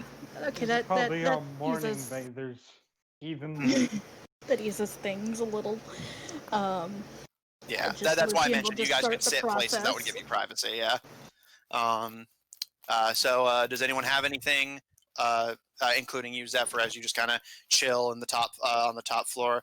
Again, there's just kind of like groupings of bedrolls for people to sleep in, but otherwise it's just kind of like grab a bedroll and find an area to sit down, basically.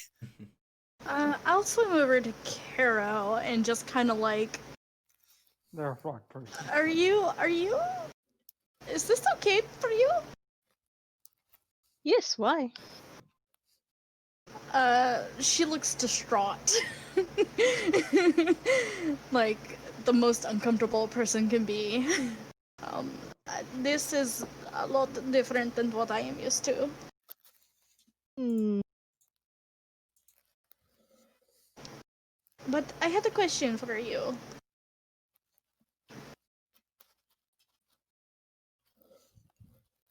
Yeah, and then probably internet problems. It's Yeah, okay. it was cutting out. I'm sorry. I said I have a question for you, Caro. Yes. Back in Mercurial, you confronted a certain person with a scythe. How do you know that scythe? They saw it whenever my friends were getting kidnapped. Lucian visibly frowns. That was my twin brother, Lucifer. He is not the greatest of people, but he's still family. Yes. I'm Family sorry. can do bad things sometimes. You have no idea. I'm sorry that he took them from you.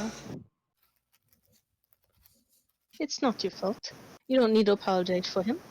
I'd rather he apologize himself. As the older sibling, it is an occupational thing. It happens all the time, more than you think. It must be hard having an evil sibling. It's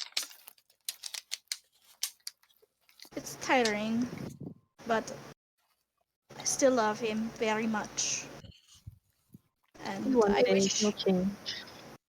I wish things were like when we were kids, you know? We were, you know, really super close, and I mean, yeah, he still did his, you know, mischievous things, but like, it just became difficult as soon as we became adults, and then we had a big event in our family happen, and, you know,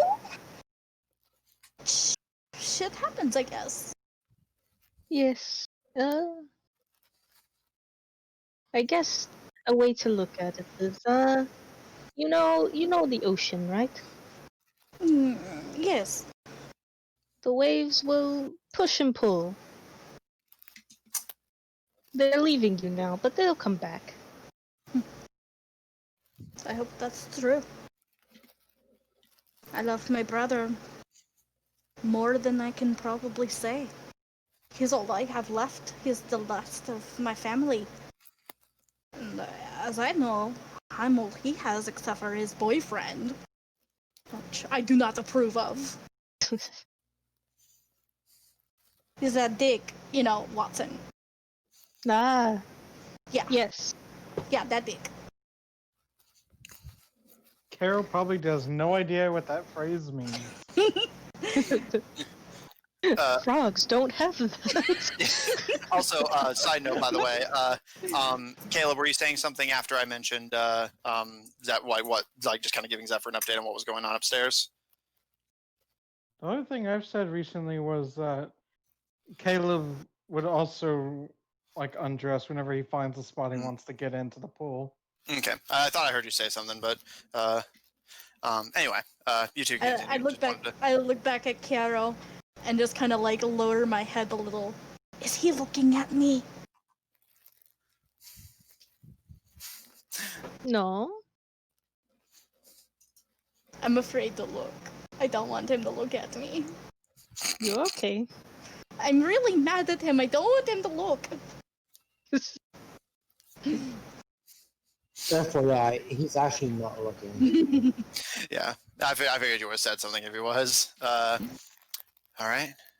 Anyone else have anything before the matron? Caleb was just trying to relax as well as his young body can relax at this point. That's valid. And I was gonna say, do I remember this hot spring being here? Like from the original inhabitants? Make a history check with. Well, you already have disadvantage, so yeah, just make a history check. Because again, I'm surprised they're not falling asleep in the warm water with how tired they are. Yeah. But they're both kind of stressed out, so. But I think that would make you pass 18. out even more. I guess it depends on the kind of person you are. And you never again, you typically didn't feel the the outlying Geogran territories yourself. You aren't 100% sure if it was here. The people who lived here before never found a use for it. So that's about the best you can assuage, is that maybe, but if it was here already, then the previous inhabitants had no use for it and just ignored it. Okay. All right. Eventually, the matron returns and carrying an armful of all of your clothes, sans gills, clean, and from the looks of it, very warm and comfortable. And I When are just we gonna get back? immediately start putting everything on. Just as quickly as I can. do you dry off first, or? Is there a towel? Yeah, she also does offer towels to everyone as you all start getting out. I'll dry off. And my hair is out of the braid and down and probably looking like a drowned rat at this moment. Yeah, it's been a lot. It's been 2 days of swamp and stress, and then bathing. And more stress. Yeah, and Even more more stress. stress. So, as all of you re-robe, Gil having cleaned your clothes yourself, So I'm you gonna all. note that it's late, so they're probably gonna be sleeping soon, right? Yeah. How Alright. how long have we been bathing? Overall, unless you guys wanted to specify being in there longer, which is an option, she doesn't seem to be pressing you to get out. In the time it took her to get all of what Lucian asked of her done, it's been about an hour and a half. I took in my 1 hour bath as required. Mhm. Yeah. So if nobody I was gonna wants, specify that since it's the first time in a long time Caleb's gonna sleep somewhere, is that he fit that. Well, I mean, I guess he did sleep in the tavern before. Caleb says he's just gonna dress a bit more comfortably, like not everything he was. Yeah, not all wearing. gussied up.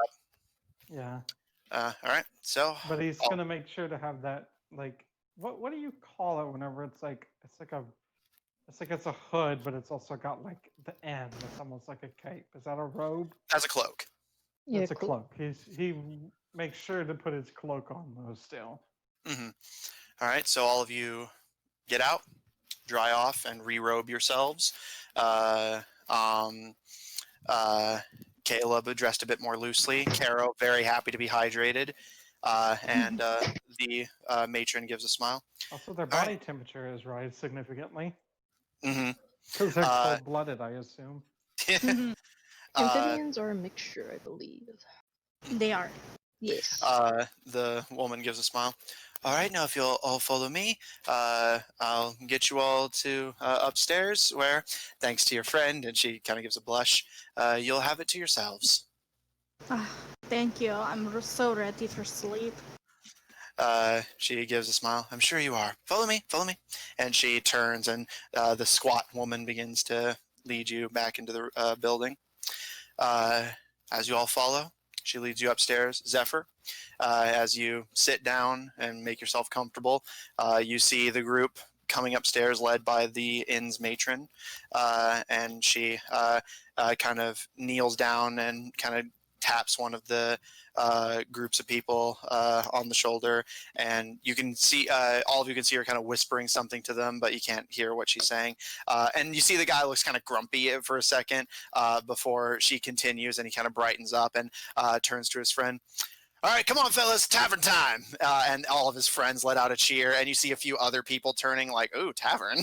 And sure enough, one by one, at the mention of carousing as a group, the people begin to filter out. The like 4 or 5 different groups that had been separate when you came in, Zephyr, all meshing into one giant crowd and heading downstairs to start just laying waste to the local bars.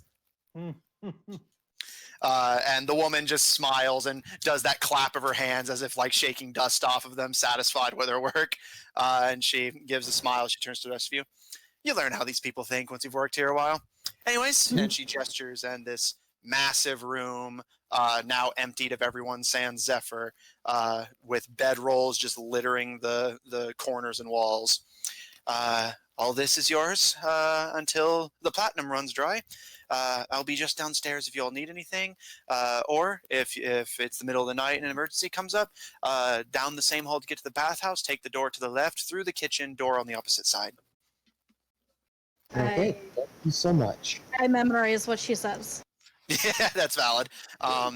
She gives a smile and a bow before turning around. Good night, everyone. Sleep well. And with that, she shuts the door.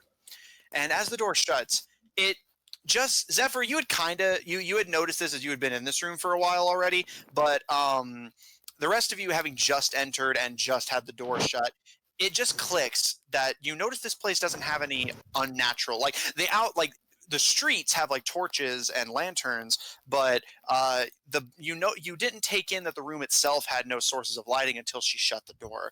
And Zephyr, you had caught this already, and you just kind of look up, and the rest of the party follows suit. There is some wood planking serving as a sort of roof, but other than that, the building is open to the sky above. It seems very bad if it was raining. Moon and starlight. Yeah, I don't have any characters in the room, so I can't really comment on that. Lucian's too tired to care. I was gonna say, how does the weather look? It's pretty clear. It's the summer months, and in a region like this, like summer storms aren't super common. So it looks pretty clear at the moment. And given that this place is still in business, you have to imagine that they probably have some mechanism for that, but who knows? Or rather, who among the party knows? I find a spot away from everybody and curl up and go the fuck to sleep. Valid. What are the rest of you doing? Yeah, I'm gonna go to sleep too. All right. Caro, Caleb, Zephyr? Caleb will sleep. He's gonna find a place to sleep and just curl up in it Okay. Uh, with his cloak, like covering him too. mhm. All right. As all of you lay down for sleep, just make sure I didn't forget anyone. So everyone is like, Zephyr and Kara, I didn't like mishear any of you. Carol wants to lean down while Lucian is tucking herself in and ask her a question. Okay. Yes. So what was his name? Oisin. He said that there are other people like me. Have you ever seen them? I shake my head. Well, actually, have I? I wouldn't think so. History check. Okay, let me. Lucian thinks back. Ooh. Still rolling at disadvantage. Okay, still okay, still okay. 24? You actually have the region of Yav that Wicked is in, while not littered with them as this part is, does have swamps dotting it, and you have become familiar because your family didn't travel a lot. You haven't really met a lot of them in person, but you have seen them and you have heard of them. The Yavik Lovelanders are pretty much exactly what you've seen in Caro.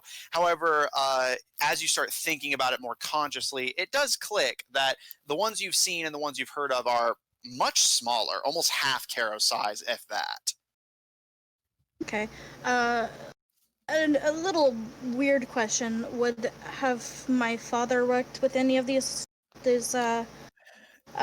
races before? You do know that they were occasionally used as test subjects, but typically it was the sort of thing you either volunteered for or it just happened after you were already dead. Okay. Like they weren't abducting people, but yes, you have seen them their bodies being used either because they volunteered or because they were dead already. Okay, occasionally used as test. Lucian looks like she's thinking. She kind of zones out for a minute, and then nods her head. But the ones that I know of, or have seen at least, are a lot smaller than you are. Ooh. Do you think Like- they'd meet any? Maybe. If we go, I mean, do you think that we should go to Wicked? I kind of promised my brother that we wouldn't. But, he's kind of on my shit list anyways. Lucian's ever-growing shit list. I'm pretty sure the whole party is on her shit list. She's on her Half shit the list. world. I'll kick anyone's ass. I'll kick my own ass. Yeah, basically. Lucian's very angry at everybody. Everyone and she's she had just, some sleep. she just kind of like brings her knees to her chest and gives a vague shrug. I mean, that's not out of the realms of possibilities. I'm pretty surprised we didn't see any in the Summer Sea Forest. I'm just that good at getting us through. I'm very impressed by your skills, Gary. You're going to be very useful to the group. Thank you. Which, does everybody seem awake at this point? Yeah, everyone's still just going down at this point. Which, I just kind of like try to get their attention. Right. So all of you see Lucian kind of gesturing for all of you as you guys are settling into your bedrolls. It kind of comes to my attention, I think that it would be important for us to kind of have a name for ourselves. And the only reason I say this is because, as we travel, there's a lot of us. There's 6 of us. We can't just be like, oh, I'm this, I'm this, I'm this, I'm this. I think it would be really useful for us to, have a name. So I've been thinking, as you guys know, my family well known for their, experiments and I'm known for my healing, but Did you guys know, and I think that this is going to be very important, did you know that if you put beeswax on a wound, it will lessen the possibility of a scar? I only say this because we are going up against many spearheads of many countries that they call themselves the Scar Concord. Wait, is it So- Star or Scar? Scar Concord. I always thought it was the Star Concord. So, I think, what better way to let them know, hey, fuck you guys, we're here to heal the scar, and, kind of have like a honey-themed name. The names that I've come up with, that I was thinking of, I've got either the Helpful Hive or the Sweet Six.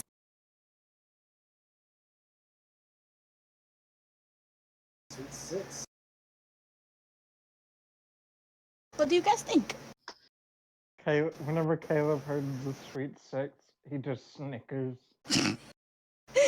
It doesn't register on Lucian's face. Caro, Zephyr.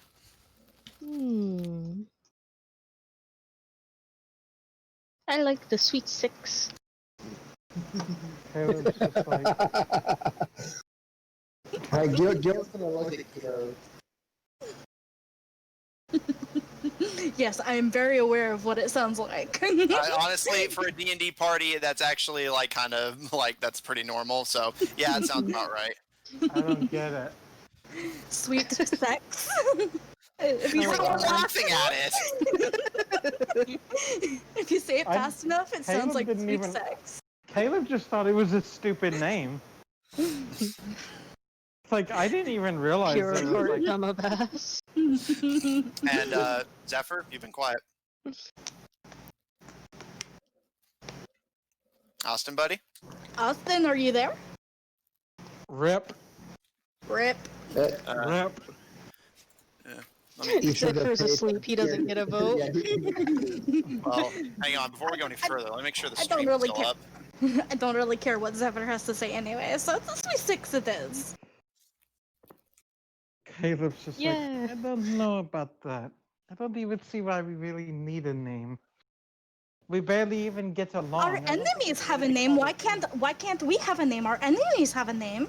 Because our enemies are actually capable of cooperating with each other. Well, neither did the Scar Concord. Did you not see how they fought? And my brother also told me that they often do not get along. They don't get along, but they at least get their objectives done, and probably. Well, did we not get out of the city? Did we not get to the forest? I think that if we start This working group- together. This Twice. to work together. If we are going to work together, then we need the biggest thing we need is to consult each other. Instead of just deciding for yourself that maybe it is best if we just kill this person before something bad happens to him, maybe consult the others and ask them, do you think we should do this? Or before you go running off back into the city, ask your fellows, do you think this would be good? We don't work together as a group. How can we even call ourselves a group?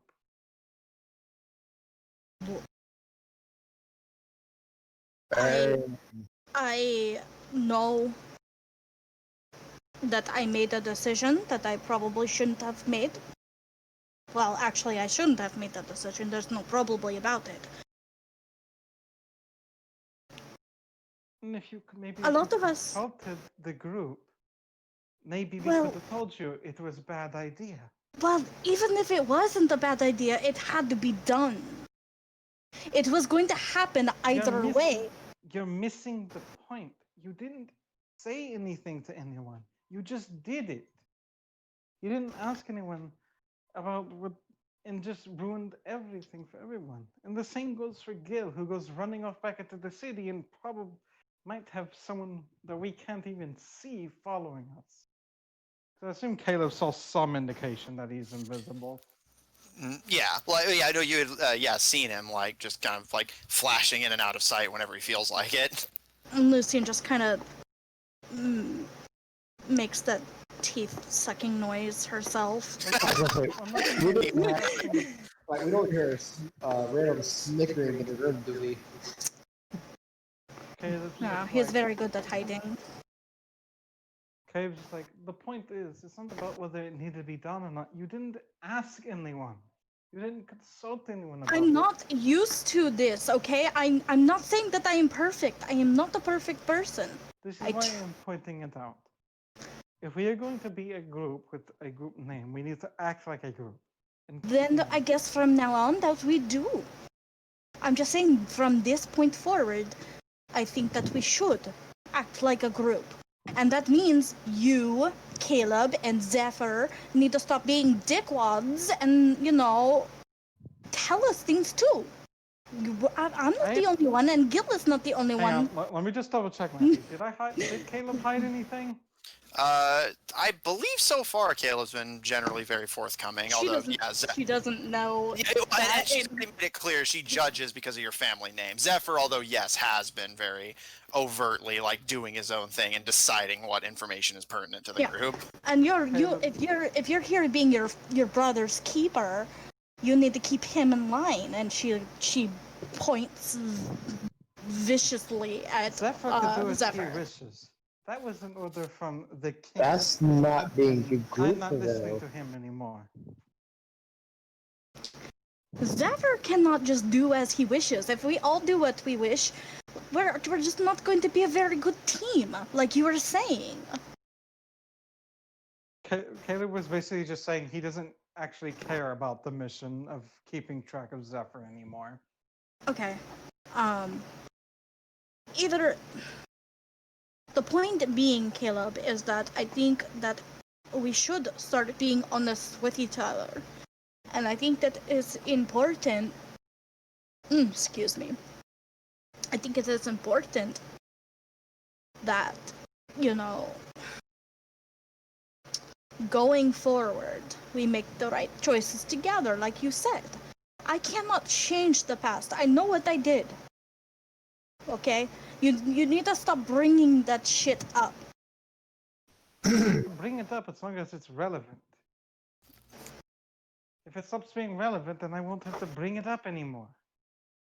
It's going to be relevant for a while, and I don't need reminding of what I did. I already.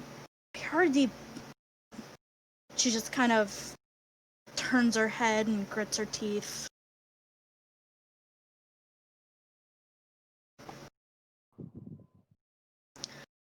My mother once said that you are your own enemy, and I did not understand what she meant until recently. Just going forward, we need to try and be a little more forthcoming about what we are doing. Don't talk to me about being forthcoming. I've never told you a lie. I've told you everything. And I've never told anyone here a lie either. It's Never had a Zephyr need. and it's Gil who are being the dicks. I'm not a liar. I could. Caleb just says Zephyr probably is lying about a lot of things. He's very much like the king. I don't care who he is like. I don't really care about what his He's training saying was. that- I'm saying that he needs to change. We all need to change for the sake of our survival. I think if we could start acting like a group, then maybe we can start thinking about calling ourselves a name as a group. Whatever. I just thought that, giving us a name would give us a little bit more credibility. And I don't know. I'm tired. I just thought that maybe it would be a good thing to have. Let's sleep on it. Let's let less tired heads discuss such things that are going to matter a lot in the future. Lucian just shifts her weight and plops into her bedding. All right. Caro, you gonna head to sleep as well? Karo's gonna make sad frog noises and curl up into Darrow.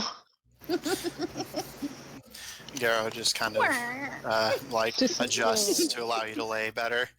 And with that, you all, one by one, begin to join Zephyr in restless, but at least now not swampy sleep. And that is where we're going to end tonight's session. I knew it.